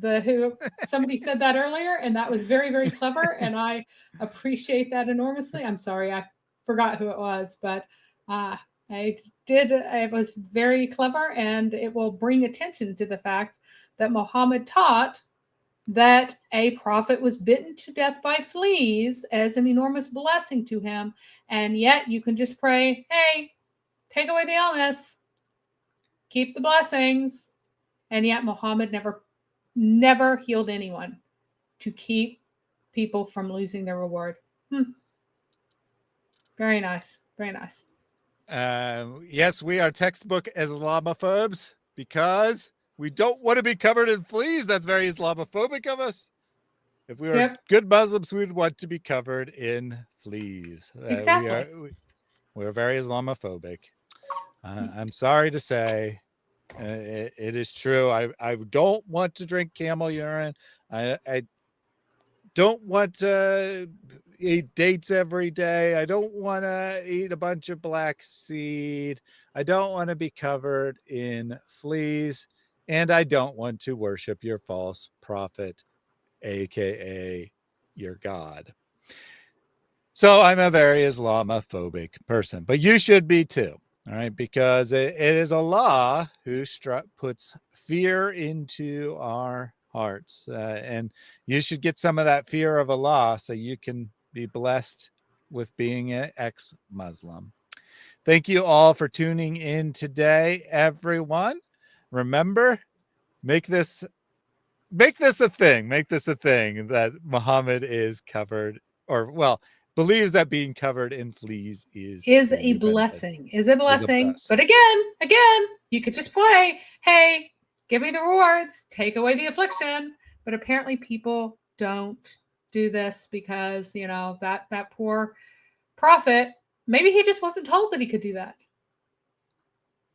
Prove that Prophet Muhammad is a I think he means false prophet. Yeah, watch the stream. I know you just got here. Go watch the whole stream. This stream by itself proves your prophet is a false prophet. Yep, by itself. And we will have many more of these coming. So I hope you guys enjoyed this. I love these little trails of truth, and I hope you guys look forward to new ones. All right. I will. God bless everyone. We'll close out with a prayer from Pastor Jake.